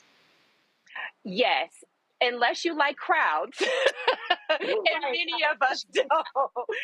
Many of us try to avoid traffic and crowds. And sometimes that is hard. But yes, if you can, try to fly Monday to Monday. I know people's availability as far as vacation doesn't always work out, but that helps. Monday to Monday, it's a lot less travelers at the airport, a lot less travelers on the road. All right. So if you are going to travel on Christmas Eve, like you said, do it in the morning, which is key. Now, when you say there are different types of mornings, Tamika, let's be real. There's 3 a.m. in the morning. There's 8 a.m. 11 is still the morning. What's the best? Okay, so if we're talking about driving, I mean, 3 a.m. is not so bad. Early bird gets the worm, and you will basically be driving into a beautiful sunrise, right? So a lot less people on the road. But we're talking about flying, definitely, according to Expedia, it's best to travel before 1 p.m. in order to try to avoid cancellations. You know, cancellations, unfortunately, have been taking place a lot this season and actually throughout this year. So according to Expedia, if you want to try to avoid those cancellations for flights, fly between 6 a.m. and maybe before 1 p.m. Yeah, and if there are cancellations, we know that there are new rules for cancellations. Can you quickly go over those in terms of what money we can get back? Yes. So as far as the new rules, I highly recommend that everyone checks out the government websites to get more exact details, because based on some of the new rules, it really also varies. And so I'd like to give information out, but I like for people to make sure they do their due diligence as well. Because some airlines, if the flights are delayed for more than 3 hours, they are required now to maybe provide you a hotel if necessary, other travel accommodations if necessary. It's also refunds. But be sure to check out the airlines' websites, is also government finds out, to find out specifically what you can do in order to make sure that if you encounter like a cancellation, that what you're entitled to.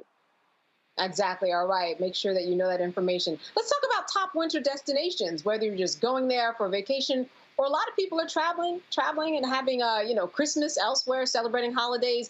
New York, Los Angeles, Orlando, Tokyo, Zurich, and Munich.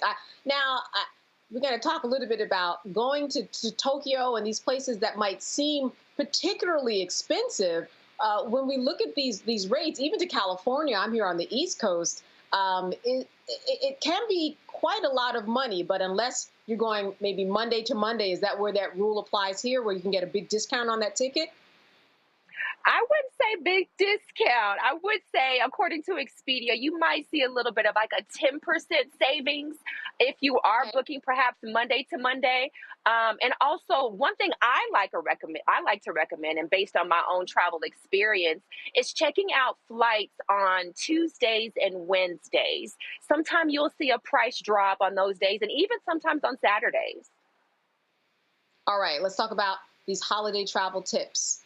Book early flights, book refundable hotels, consider purchasing trip insurance. I can't say I always do that. I'm always on the fence. I'm like, I think this plane ride is going to go through.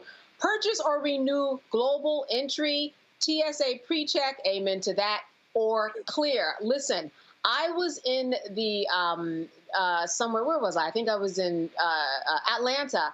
And I was in the TSA pre-check, and someone told me that actually they had been in the TSA pre-check line, and it was still 2 hours long. I have never experienced that, but it seems like TSA and perhaps Clear and Global Entry aren't always 100%, but definitely better than going through regular. Yes, I mean, 'tis the season, right? It's not. It just depends, but I highly recommend it. I have them all. I have Global Entry, I have TSA, and I do have Clear. But I will say, I have encountered a situation during the holiday season where those lines were actually longer than like the general lines. So what I did, another little tip or hack, is if you are traveling, let's say for instance with Delta, they have a Sky Priority line at Hartsfield-Jackson Airport in Atlanta. I went through that line. Now, I did still have to take off my shoes and my coat and take my laptop, but I got through within less than 10 minutes compared to if I would have stayed in that line. But I highly recommend Global Entry, TSA pre-check, and or Clear. They are the expedited screening services, and most of the time, they will get you through those lines pretty quickly. Yeah. And for people who don't know about these options, when I say TSA pre-check or Clear or Global Entry, we're talking about applying for the right to get through TSA a little quicker. There are fees that you have to pay. They can look it up online, folks who are watching, if they haven't done so already. I want to know from you, Tamika, some of your past Christmas or holiday experiences that you really enjoyed, where you hopped on the plane or did it really right and made the most out of your holiday season. Oh, so right now, as you mentioned earlier, I'm in Aurora, Colorado. I'm actually staying at the Benson Hotel and Faculty Club, but I had to chase the miles, or I would say chase status, to be able to get here. So what I did was, of course, I took advantage of my TSA pre-check, and I also have digital ID. That is another expedited service that's offered with Delta Airlines, as well as if you have TSA pre-check. Got through the line within a few minutes. Hopped on a plane here to Denver, landed at Denver International Airport, and 20-minute drive here to Aurora. But here I'm staying at this beautiful hotel that happened to have some good deals. I'm staying in this beautiful suite that is a Christmas holiday suite. So that's something that many travelers can look out for. If you're just looking for a quick weekend getaway or even perhaps a staycation, look for hotels that are offering some holiday themed rooms or suites to add to the whole experience, and check around the area for other pop-up bars or pop-up events that's happening in the area. So Colorado is near and dear to my heart because it happens to be where I'm from originally. So I spend a lot of time out here. But separate from here, I was just in the beautiful island nation of Fiji, another gorgeous location. Yes, it is phenomenal. And I flew from Atlanta to Los Angeles and from Los Angeles to Fiji. Now, one great thing that's happening with Fiji Airways is they're starting a new nonstop on Delta Airlines 3 days a week, Tuesdays, Thursdays, as well as Saturdays, I believe starting December 10th. So now those of us that don't have to travel so far to the West Coast now to be able to hop on a plane to Fiji, and it is absolutely stunning. And you know what? It's actually the people who are people of color, people who look like us. It's the hospitality they provide that makes the experience even more memorable. Wow. Wow. Listen, if somebody's going to travel right, Tamika, it's going to be you. I want to thank you so much for giving us all these great holiday tips. Wonderful and great to see you. So good to see you too. Thank you for having me. Yes, and enjoy your staycation. All right. Thank I also you. want to thank our panelists for tonight, Michael, Joy, and Matt. As always, good seeing you. Spirited conversation. Thank you. Great job, so Candace. Much to be with us today. Great job. You. All right. All right. Let me just say on travel, Costco Travel, look into it. It's amazing. I just did an international trip. Chef's kiss. Really? All right. All right. Costco, somebody's bookmarking it out right there. All right. Good to see all of you. All right. On another note, as we close, we told you that Roland was in California attending a memorial service for Frankie Beverly, who died in September. Roland sat down with the music maestro years ago, and here's that simply amazing conversation with Frankie Beverly.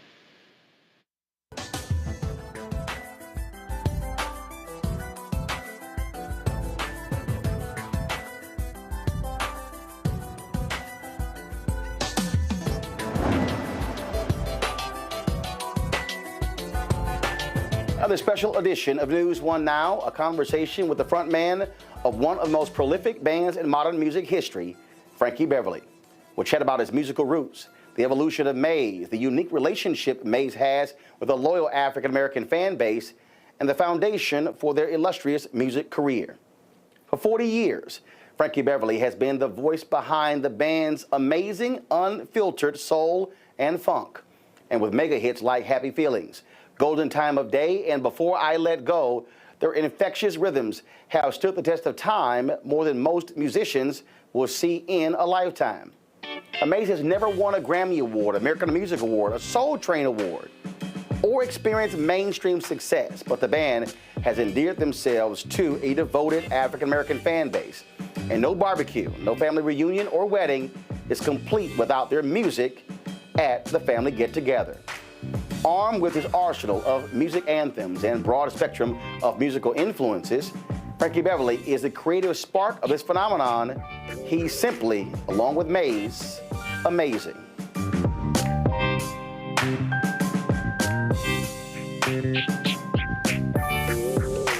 Music that has always been a part of the movement socially, what's been going on. They do feel-good music, but they also do soul music that speaks to the generation. It speaks to what's going on in the news, socially. I think we need to kind of get back to that, too.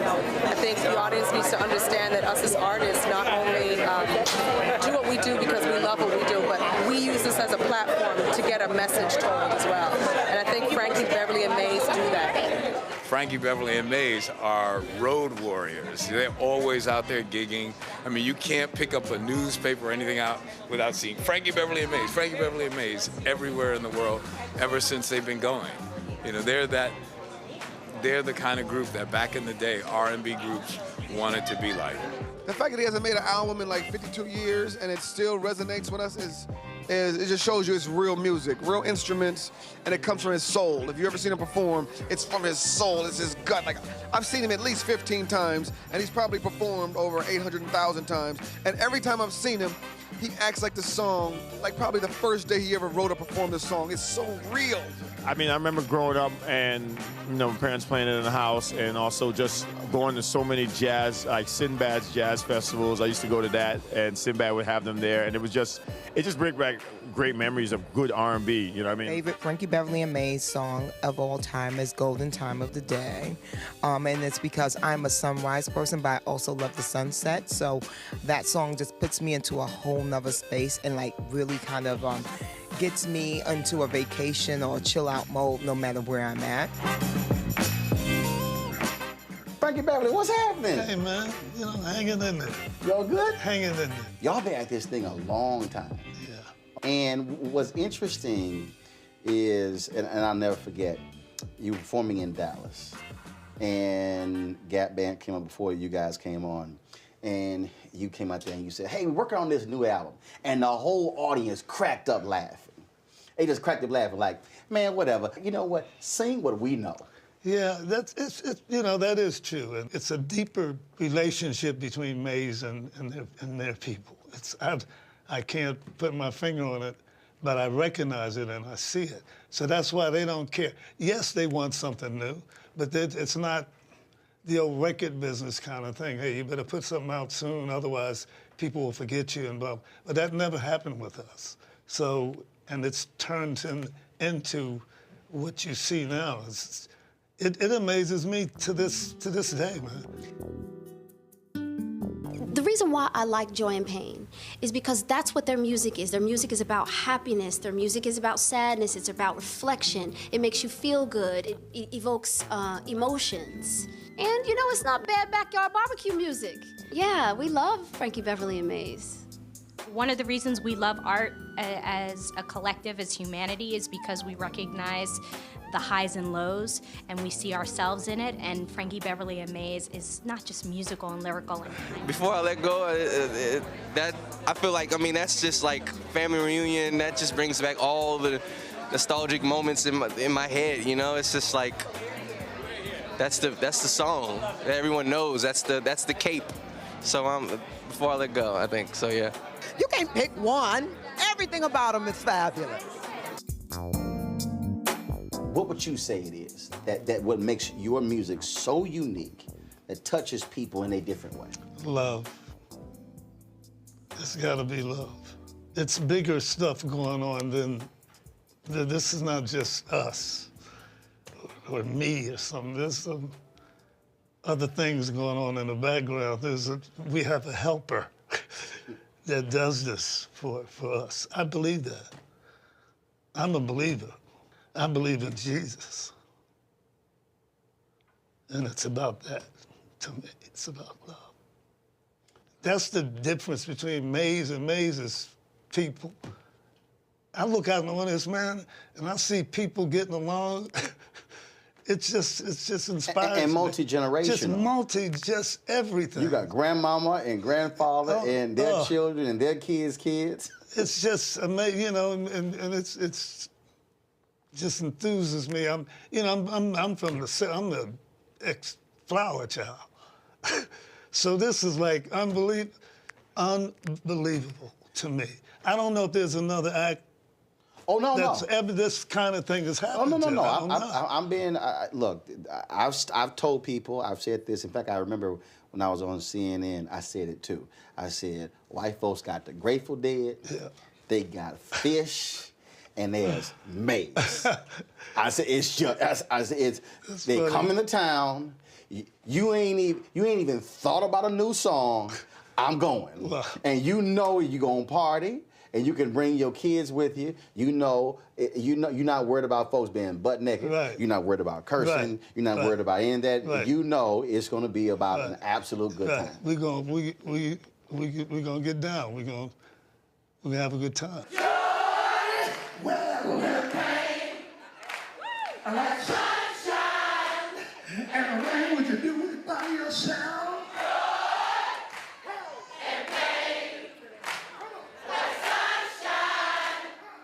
So when you're singing and the whole joint is singing the lyrics, and you can just stand there and just to go. You can literally walk off stage, go get some water, go get something to eat. You can actually take a nap.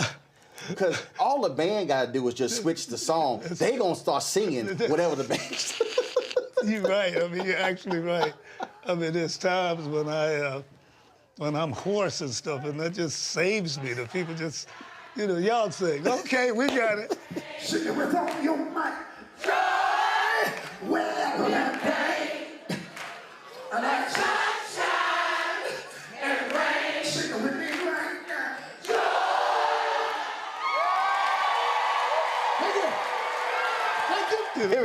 Y'all paid to come here and sing. It is. It's just unbelievable, man. It is, and it makes us work hard, and make us do everything we can to maintain this thing that we have.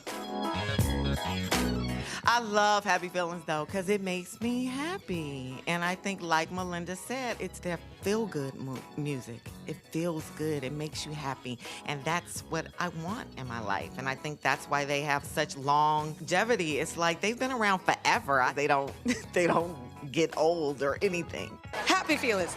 Happy feelings everywhere. It's one of those songs that makes you feel happy. When that thing comes on, it just automatically puts you in that mood, a good mood. And that's one of my favorite Frankie Beverly and Mays songs. Coming up, my conversation continues with Frankie Beverly, and we'll chat about his musical roots and his early career years as a doo-wop singer in his hometown of Philadelphia. Folks, don't touch that dial. Simply amazing. A conversation with Frankie Beverly continues right here on TV One. I got so much in the Frankie line growing up. I used to sing on the corners. They used to pitch me quarters and to sing. I sang every song, and they used to call me Little Frankie.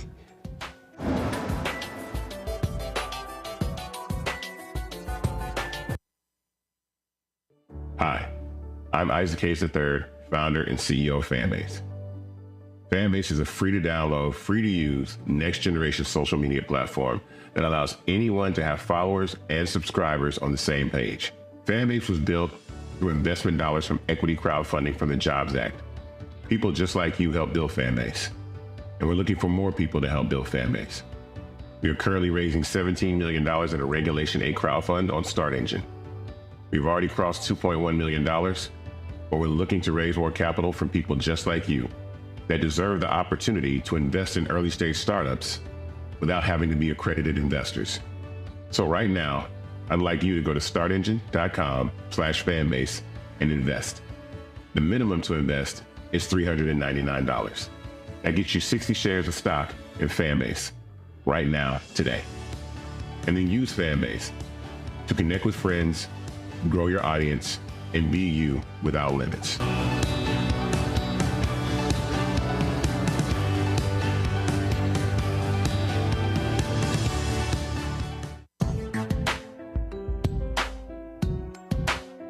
Frankie Beverly and Mays is I don't want to curse, but I really feel it. I just love them. I saw them in Vegas not that long ago, and I sang every song, and I'm like, am I dating myself? I don't care. I'm singing every song. I had the great time. What makes them special is the fact that they've been able to have a career that lasts, my lifetime. I mean, not too many people get to make music that is going to transcend generations, and their music continues to transcend, so it's great. My favorite Frankie Beverly and Mays song, Before I Let Go. Been in 5 weddings in the last 3 years, and that's the perfect reception song. Everyone's on the dance floor, your grandmother, your aunt, your uncles, the kids. It's the perfect reception, family reunion song. It just sums it all up. You said you are a former flower child. Yes. And people think in terms of Mays being a West Coast. But y'all didn't start off West Coast. Not at all. Where did this whole thing begin? Philadelphia, Pennsylvania. That is not West Coast. Trust me, it is not West Coast. It's a great city. Glad I was born and raised. Raised there kind of prepares you for what life is. Some of the greatest music ever. Down and dirty people, straight up. It's a good place to be raised because it really teaches you what you're gonna have to go through in life. And the same thing in everything you do. In music, same thing. I used to sing in the church till about the time Frankie Lyman came. It just turned my whole life around. How so? He got me. My name is Howard. My name is not Frankie. My mother named me that ugly ass name, Howard. Howard Beverly? Howard. I got so much into Frankie Lyman growing up. I used to sing on the corners. They used to pitch me quarters and to sing. I sang every song, and they used to call me Little Frankie. So. And that's how you became here I am. Frankie Beverly. I mean, this cat had me tooth and nails, man. He just turned my whole life around. That's who Frankie Beverly is, where I came from. Yeah, Philadelphia. Tried used to be around the town. Grew up with Teddy and Harold Melvin and all those, Cat Patty, all of us. You know, we had a little different kind of little thing, and went from we used to call the Butlers. Had that group for a while. Made some 45s around, you know. Pretty good records, but it's just nothing. After we got going through, as I say, come through them 60s, I got out of the singing group thing, and I decided, and as a matter of fact, the group broke up. The Beatles broke us up. Some of the guys wanted to say, the Beatles made some of the guys in the group, the singing group, think that we should all grab an instrument and do it. Just like I said, you guys crazy, you know. So it really broke the group up. I was sitting around, I was living with a pimp, as a matter of fact. You were living with a pimp in Philadelphia? I had to, you know, my father, you know. He's like, this singing stuff ain't it? I quit a job, boy. I quit a job that he got me. Oh, yeah. And because we rehearsed late that night before I could get up and... Oh, yeah. Man, he found out about that when he got home, man. He came in. I said, but Dad, I want to sing. Go upstairs, pack your bags, get your behind. I'm telling my mother was, look, you ain't gonna put that boy out there. Go upstairs, I'm telling you, man, and put me out, man. Well, Daddy said, we already gave his name up, so I ain't putting our son out. They put me out, man. I don't care. I'm proud. But this man, if it wasn't for him, I learned what he meant. You know, they coming up in the time, you better have a job, man. And that's all you better have, you know, I know you can sing, but, you know, and I had to learn that. And I learned it. Me and my father got tight as you could be. Took him to Europe with me. We, you know, you live and you learn, man. I mean, I like a lot of their songs. I think it's impactful because it speaks to so many generations. I mean, they can work the same album on tour for the next 20 years. And it's great melodies. It's real music. It's kind of where it all started. You know, Frankie Beverly, the white hat, the white slacks, you know, you can't go wrong with that. I grew up on that. That's how I got here, probably. I've been to several Frankie Beverly concerts, and, you know, at that point, when everyone starts singing, it becomes Frankie Beverly karaoke. I just think that his songs are just fun. You know, they're fun and they're vibrant, and you just want to have a good time. I think he represents that. Does it ever cross your mind what you would be doing if you didn't sing? Very little. It crosses my line. The reason I ask that question because there are a lot of people who had a dream of singing, but they gave up. They quit. They gave in. They didn't persevere. And they may be watching this. They may have passed on, and they are 68, 70, and they have regrets. I can't imagine that, because that's what made me stay. That's what made me stay, man. And I'll say to anybody, don't you dare, man. Like, more than most people, like you say, don't pursue the gift that was given up. No matter the field. The gift, whatever. All of us have a thing. All of us. And some of us know it too. And yeah, it's hard. Yeah, it's hard. We talk about instruments, we're talking about music, we're talking about doing you. But who do you like to listen to? You know, where I'm at now in my life, I'm an old schooler. I like jazz more than ever in my life.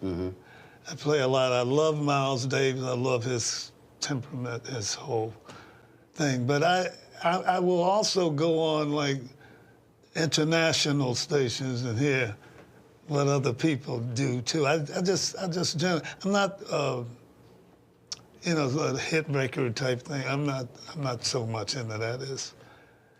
I like all sorts of music. Yeah, I don't have. If I have to go with people that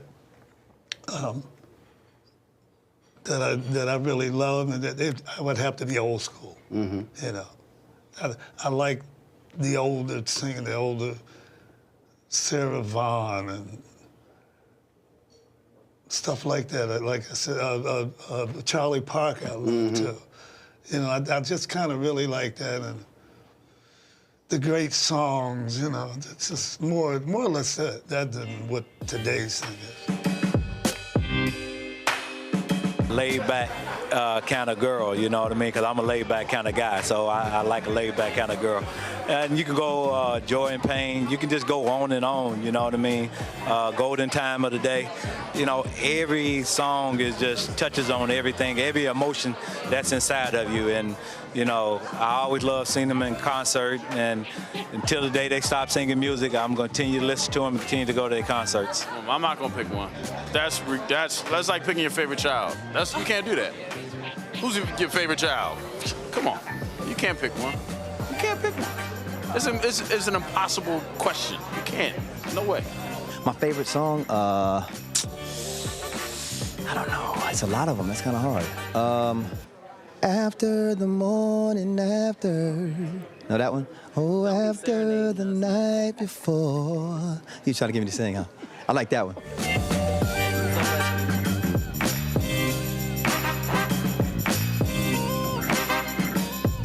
Next, the conversation heats up when Frankie Beverly breaks down being broke. So broke, in fact, that he had to live with a pimp.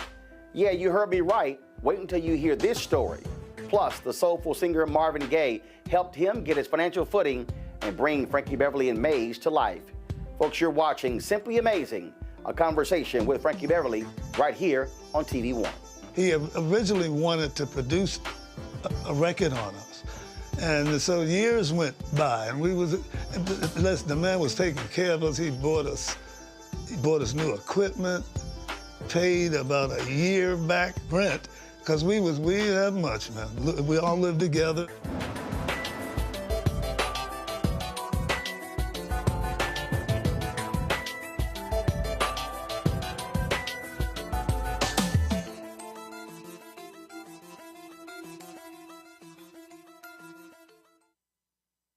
What's up, y'all? Look, Fanbase is more than a platform. It's a movement to empower creators, offering a unique opportunity for everyday people to invest in Black-owned tech, infrastructure, and help shape the future of social media. Investing in technology is essential for creating long-term wealth and influence in the digital age. The Black community must not only consume tech, we must own it. Discover how equity crowdfunding can serve as a powerful tool for funding Black businesses, allowing entrepreneurs to raise capital directly through their community through the Jobs Act.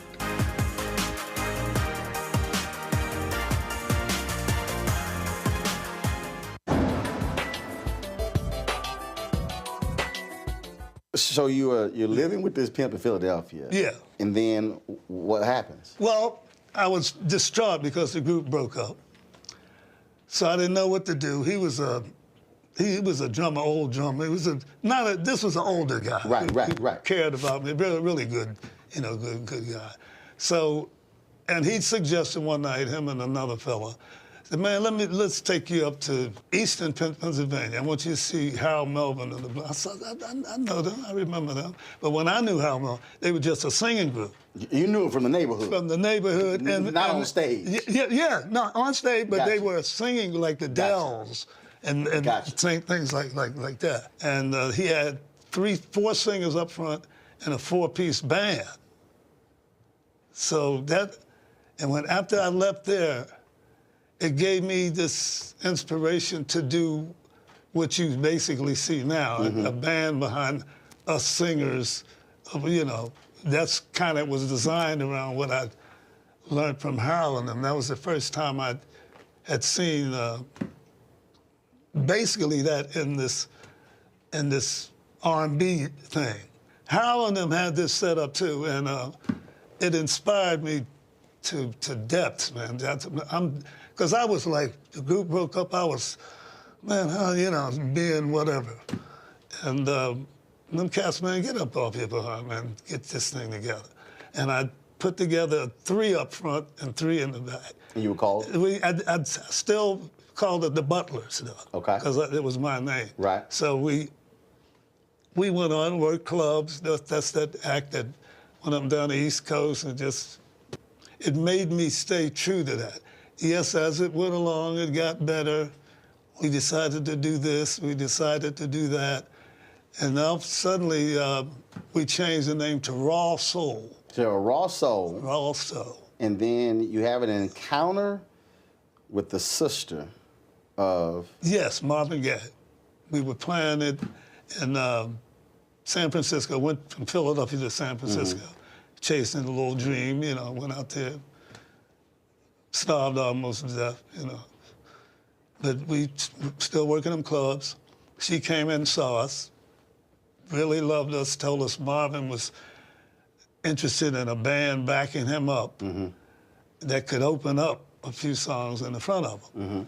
So I told him, well, I'm not interested in backing him up, but I'd sure like to get this opened in the thing in front of him. Right. So, and out of left field, one day we're playing, and he's sitting in the audience in the club too. Really little club. And just loved us, man, just a sweet man. The Raw Soul thing, he said, man, that's the ugliest ass name I've heard in my life, man. Change that ugly name. You're not gonna make it with that. So Marvin Gaye says, y'all gotta get rid of this name. Right. Now, well, y'all saying, look, we know you Marvin Gaye, but man, we like our name. Or did y'all say? Yeah, a little bit, but we were willing to change it. Some clique said, this is Marvin Gaye. Yeah, we were willing to change the name, so. So how did you come to Maze? Tossing names around, it must have taken months. Is it Frankie Beverly and Maze, or is it Maze featuring Frankie Beverly? What is it? It was originally Maze featuring Frankie Beverly. But because of what we are, we're a unit. People know we're a unit. People can say Frankie Beverly, they still mean Maze. They say Maze, they still, it's worked out. I asked the question about the name because whenever I look at a lot of the unsungs on TV One, man, so many groups broke up because of ego. Right. Well, we didn't like so-and-so getting out front, getting all the shine and the publicity. And I'm sitting there going, man, look, if y'all getting paid. Yeah, me too. It does not matter. Yeah. How did y'all make sure you didn't have that drama, or did you where it was kind of like, well, Frankie Beverly and Maze, we the band, and he out there, versus, look, man, we all getting this check. Yeah, I didn't have that. I mean, it was basically something I put together anyway. So there was a respect for that anyway. I mean, no, I never had that. But how do you respond to that when you've known acts and they were phenomenal groups? Yeah. Then all of a sudden somebody leaves, they're not as big as a solo singer, and you're going, you broke up a good thing? Yeah, I never understand that. I mean, I don't want to mention names. I've never understood how certain acts that I remember sitting here in my own mind couldn't get that together. I mean, even if it's a question of, okay, feature him. Why not? So? I mean, it's you know, you're not going to get no less than what you're supposed to get. It's not going to change nothing. It is what it is. Usually those things work themselves out. So Marvin Gaye basically touches you guys, anoints you guys. Yes. And then all of a sudden, what happens? Now you got your name. Now you got the blessing of Marvin. Yes. Things take off? Well, not immediately, because he wanted to produce us. He originally wanted to produce a record on us. And so years went by, and the man was taking care of us. He bought us new equipment, paid about a year back rent, because we didn't have much, man. We all lived together, and How many? About 8 of us. 8 of y'all living in one place? Yeah. Marvin sat me down one day, Frank, hold on, man. You know I love you. Of course, man. Listen, man, I can't do what I was normally trying to do. And you know, I'm an artist myself. I'm an artist. I mean, if I get a great song, I ain't giving it to you. He's short. You know, and I understand that. Trust me, I'm the same way. But he was honest with me, man. He said, man, I'll whatever you need, I'll help you. But man, you know, try to do your thing. You know, send demos, or, you know.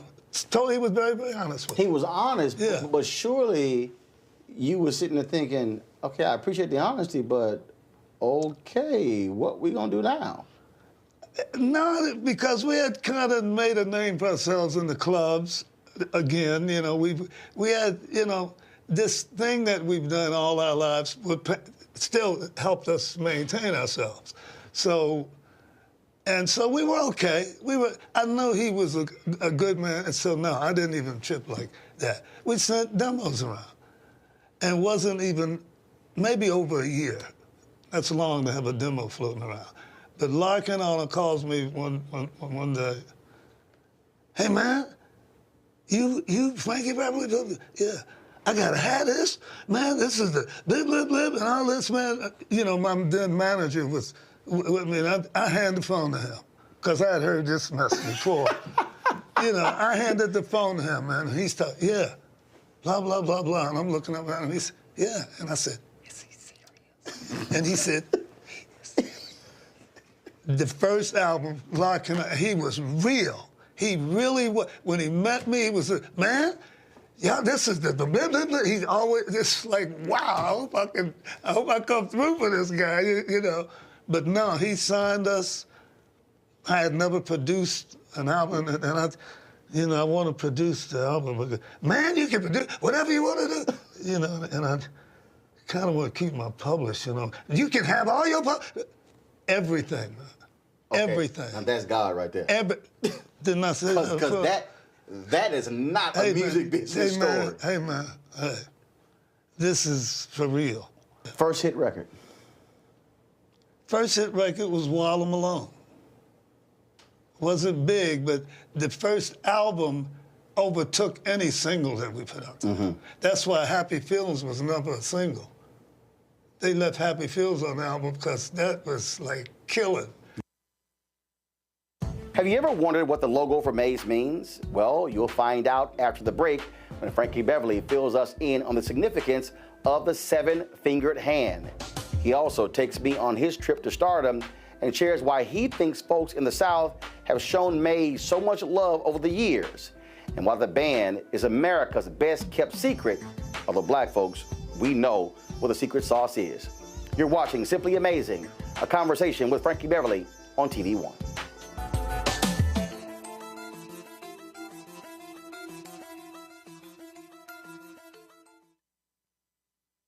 Hi, I'm Isaac Hayes III, founder and CEO of Fanbase.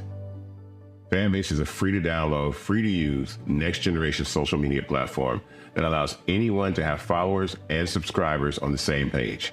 Fanbase was built through investment dollars from equity crowdfunding from the Jobs Act.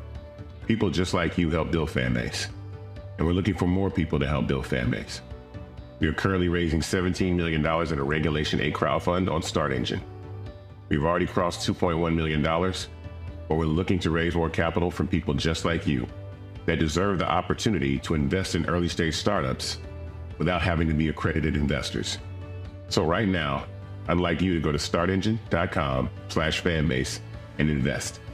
The minimum to invest is $399. That gets you 60 shares of stock in Fanbase right now, today.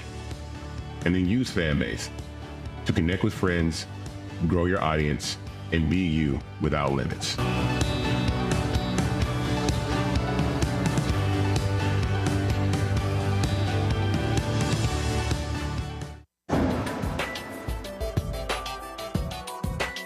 To really get Frankie Beverly, aside from the many, many great records, is to be at a live Frankie Beverly show, particularly in the South, and watch the whole audience turn into like the most incredible choir that you never knew existed. So that's what happens at a Frankie Beverly concert. Everybody sings along. It feels so good. Woo! Thank God for them Southern girls and all that other great Frankie Beverly. You make me happy and all that. Woo! So Frankie, what's up with the logo? So 6 fingers, 7 fingers, what's the deal? Yeah, it's actually 6 fingers and 1 thumb. Obviously, That's a big hand. Because there were 7 of us in the band. Right. And that's where that came Got it. Yeah. And you're the thumb. I'm the thumb. So that's why it's 6 fingers and 1 thumb. So when folks get out of hand, you push their thumb down on them, I got and the, you keep them straight. I'm a strong. You're the taskmaster. But yeah, and again, you know, like I said, that hand, if you go, that's a maze too. You can go all the way to. We had contests for people winning that, as a matter of fact. Yeah. So it all works out again. It all makes sense, and it all does its thing. Well, it's worked thus far. Yeah, man. Yes. All right. I guess you might as well stay with it. Yeah, I think so. think so, man. All right, cool. Yeah. When did you really say, okay, I think we made it? It was quite easy, actually. After about 3 months, maybe 2 months or something, I went down to the office down in the Capitol building, and I met with Mark. And, we were just talking, hey, man, you ready to do a promotion tour? We get ready to put something, blah, blah, blah, blah. And he asked me, he said, how many records do you think you sold so far? Because I wasn't hearing a lot up in the Bay Area. Mm-hmm. I wasn't hearing a lot. So judging by that, a couple thousand, 4,000 or something like that. He said, man, you just sold about $200,000 in New Orleans alone.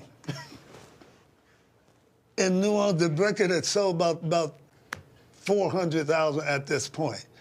Something like that. It was really up and half of it came out of the New Orleans, Texas area. Yeah. So I was blown away with that. I had no idea what that was. What is it about that? Because there has always been this unbelievable love affair between New Orleans and Mays. Yes. And you're right, Houston and Mays. That's right. Very, very unusual, man. That's why I said, man, I'm blessed. This ain't me, this ain't just me. That's the way I look at it. Earlier you talked about when performing, you said, look, man, when you had to go out there, you had to compete. Was there a particular singer or group who was on the same bill with y'all where you said, okay, we gonna have to bring it because they own it? I mean, Eddie LaVerse said whenever they would go out and with the Temptations and the Four Tops and the Spinners, and cats were like, yeah, y'all gonna have to do a little something because we just set the joint off. It was a few that was like that in my day. Who? Oh, the Commodores,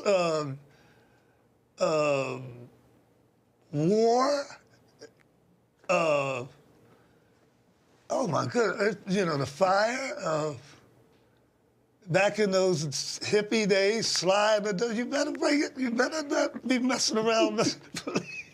They embarrass you, but again, all of that stuff winds up helping you and making you just like that. To this day, I don't care who's on in front of me or what they did. I've heard so many different stories how a lot of artists today, they don't want that kind of competition on the bill with them. Yeah, that's ridiculous to me. That's ridiculous. You're not gonna go nowhere then. You're not gonna. That's absurd to me. You gotta. That's what's gonna make you what you are. If depending on you, this ball's in your court. Mm-hmm. You know, depending on you, you become a person. Eddie Levert, for instance, right now, Eddie Levert don't care who go in front or back it up. He don't care, man. And I know exactly what he meant. I don't care. I sometimes, if the show is too big, got 2 minutes, something, I don't even want to hear what's going on. I don't see it, the show anyway, when I'm in the dressing room. Right. But sometimes I can hear the show. And sometimes I just don't even, I don't care. I don't want to even care. I don't want to have nothing to compare it with. Mm-hmm. We just go out there and do what we gonna do. But I believe that most of us have this same gift, a gift that they can do that would change their whole lives if they hung in there. I believe that to my heart. Is there any one song that y'all have done that has meant more to you personally? One, no, but there are some that stand out to me. Such as? We Are One stands out to me. For just the title tells you why. Right. I believe that to my heart. We're all the same. Stop the whatever. Coming up, Frankie Beverly tells me what sultry songstress he would love to share the stage with, and also chats about his unique connection to soul diva Anita Baker. Plus, he'll tell you why she's really upset with him. More of Simply Amazing, a conversation with Frankie Beverly right here on TV One.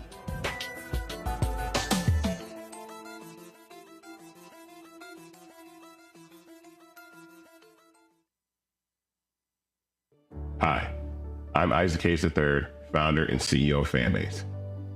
Fanbase is a free-to-download, free-to-use, next-generation social media platform that allows anyone to have followers and subscribers on the same page. Fanbase was built through investment dollars from equity crowdfunding from the Jobs Act.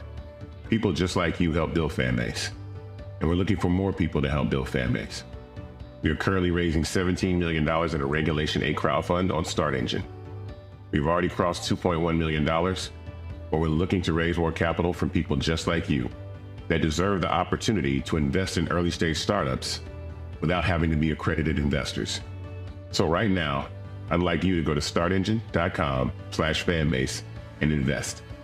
The minimum to invest is $399. That gets you 60 shares of stock in Fanbase right now, today. And then use Fanbase to connect with friends, grow your audience, and be you without limits.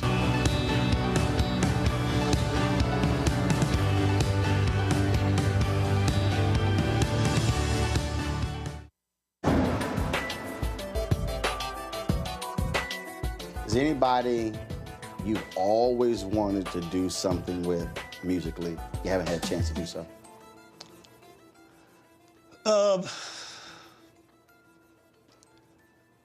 Sade. Ooh. And I tell you why I said that, because I've always liked her music and stuff too, but I never met her. Never met her, and I heard her one day doing an interview and talking about, they asked, well, who's your favorite? Oh, Frankie Beverly, blah, blah, blah, blah. I would love to tour, blah, blah. Oh, like, and we tried to put that together, but it was so hard. You know, she's a free spirit. I manage my thing. We don't have managers and stuff. So if I can decide, hey man, yeah, I'll take that break to get a chance to do boom, boom, boom, boom, boom. I can do that. She can't probably do that. They're gonna inflate stuff where it's impossible to put it together. Right. And she can't say nothing about it. But I believe that would have been a great tour, man. Oh, we might have to hook that up. I think that's just, wow. And I've never met her, but I heard her speak beautifully about us, and that made me at least try to put this together. And it got off to a pretty good start, but then, you know, then I could see what was going on. Tell me about a song you've done that has a connection to Anita Baker. The Morning After. I wrote that song for her. Mm-hmm. We had talked and she was talking about, you know, why don't you write me a... And I, you know, because that's like a woman's, you know, she's the one that's concerned. You know, when you do stuff like that happens, I thought from a woman's point of view, you know, I thought that's what would be great for her. And when I got it together, I thought of what Marvin told me. See, he's like, I ain't giving her this song. I thought Marvin said the same. He said, man, if I get a great song, man, I ain't giving it to you. And I did the same thing, man. And it really bothered our relationship for a while. She didn't appreciate that at all. But I swear, man, that's what happened. I just, wow, man. Have y'all made up since? Yeah, yeah. Not like it used to be, though, but you know, we have. But that's I did the same thing Marvin said. I sure did. Yeah. And she would have killed it too, you know. But you killed it. Yeah, it was still nicely done, you know. Are there any songs you've done for other artists that the public may not realize you did it? You wrote it? No, that's another thing. You just kept all of them. Just like Marv. That's why I related to what he was telling me. I thought even at that young time when he was talking that, wow, that sounds like me. I don't want to be. I don't want a label telling me, well, man, you better put something out there before, you know. Wait a minute, so and put something out there that people don't like, and you ain't ready to put something out there. That's what you're telling me to do, you know. So I wanted to be always in that sort of a position with the music, the kind of music you want to do. That's very, very important, man. People want to mess around in that have no business in that. And artists, you do what you do. Do what you do. Nobody else does that but you. Develop your thing, it's over. It's over then. Because all you have to do is be you. I used to talk about, to a lot of people, and they were always stunned by this, how phenomenal Maze was, yet never got recognized. I was on the internet one day and I went, wait a minute, they never won a Grammy? Soul Train Award? American Music Award? I went a Blockbuster Award? I went through, and it was stunning to me, again, this reaction, this love from the audience. And then y'all get honored by the Trumpet Awards. Was that one of the first? That was the first. That was the first major award. That was the first. Because I think it was three of you. Yeah, me, Bug, and Rome. Yeah. And the original guys. Yeah. Y'all were very emotional that day. Yeah, it was. I think the audience made me more, you know, emotional, because obviously at this point, that's not a big deal to us anymore. Yeah, it was like, it's a nice gesture and all that stuff, but when you wait this long, you've gotten over that. So I was more, you know, it's nice of these people to do this. Our fans love it probably more than what we do. And then you guys got honored by BET Honors, finally. That's right. And again, what I found to be amazing was this whole new generation of folks who were partying like. Wow, man. So y'all had stuff coming out they weren't even here. They weren't even. A lot of them were not even thoughts. But again, it was this multi-generational love and appreciation. Yeah, this and it never ceases. It's like night after night. Because during the show, I was saying, how many of y'all seeing us for the very first time? Some places it's a quarter of the place, or, you know, that's a lot. And I'm like, wow, you know, that's young people, man. I mean, I see them all up front now. I'm like, what? How do they know happy feelings? Well, because one, I don't care who you are right now. Trust me, Frankie, this is no lie. I've said this to many a DJ where I've been at a party where it was boring, it was whack. I said, look at here. I need y'all to put on Before I Let Go. And I said, I'm telling you, this party about to get started.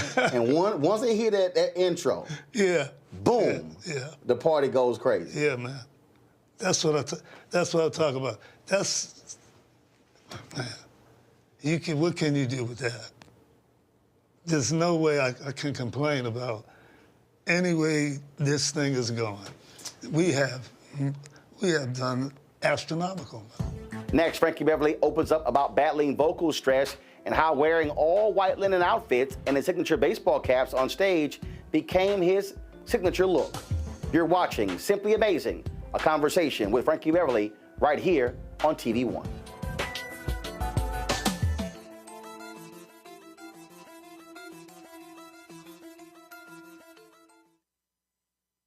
What's up, y'all? Look, Fanbase is more than a platform. It's a movement to empower creators, offering a unique opportunity for everyday people to invest in Black-owned tech, infrastructure, and help shape the future of social media. Investing in technology is essential for creating long-term wealth and influence in the digital age. The Black community must not only consume tech, we must own it. Discover how equity crowdfunding can serve as a powerful tool for funding Black businesses, allowing entrepreneurs to raise capital directly through their community through the Jobs Act.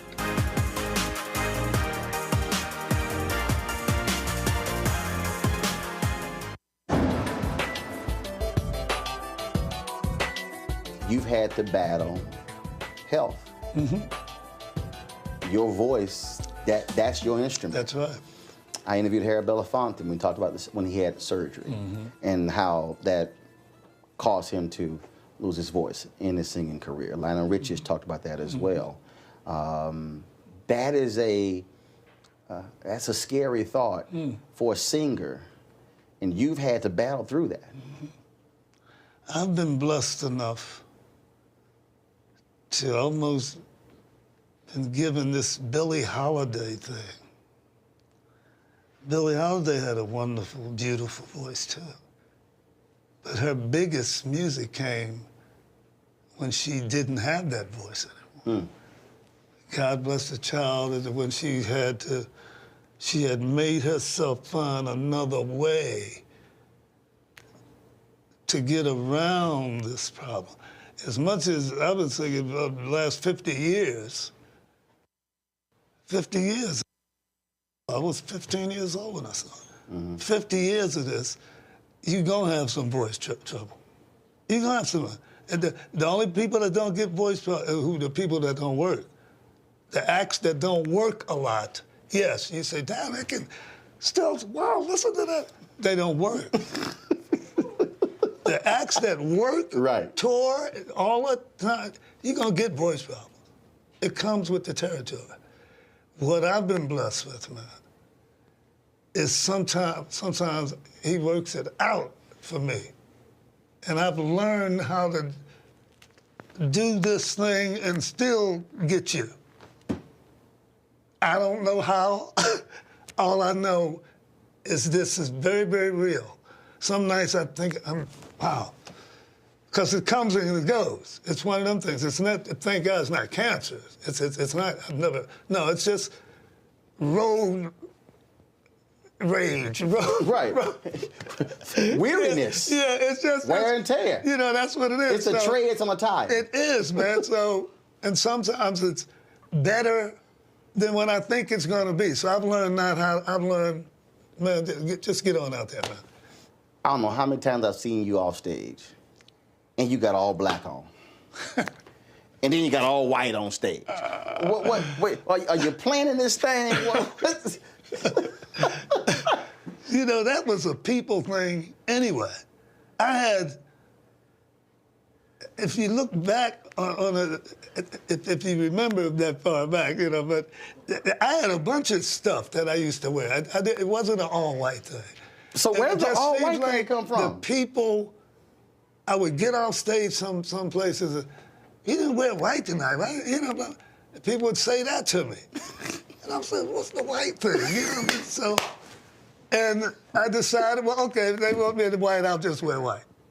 What do you want people to always remember about Frankie Beverly and Maze? That it's the real deal. That we love them. Our music speaks for itself. It's about, I care about people. I care about my brothers and sisters. People mean a lot to me. It's just always been a people person.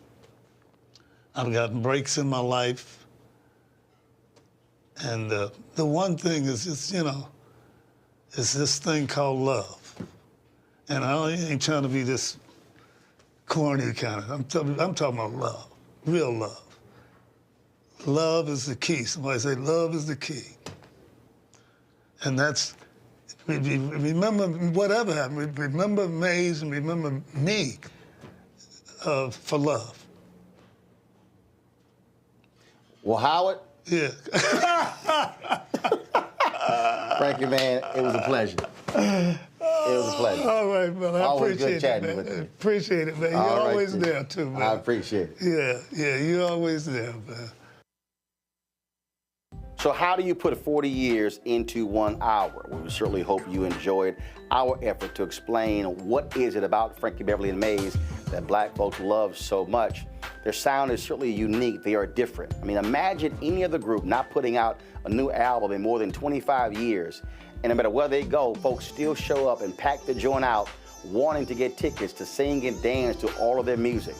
We got one more treat, though, and that is, it was at the 2017 Tom Joyner Fantastic Voyage Cruise when the DJ played Before I Let Go, and he came out to the dance floor to sing to the song while he and I danced together to one of his signature hits.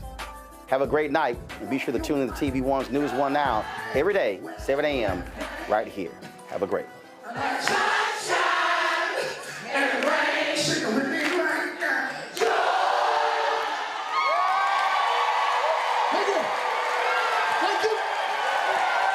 Thank you.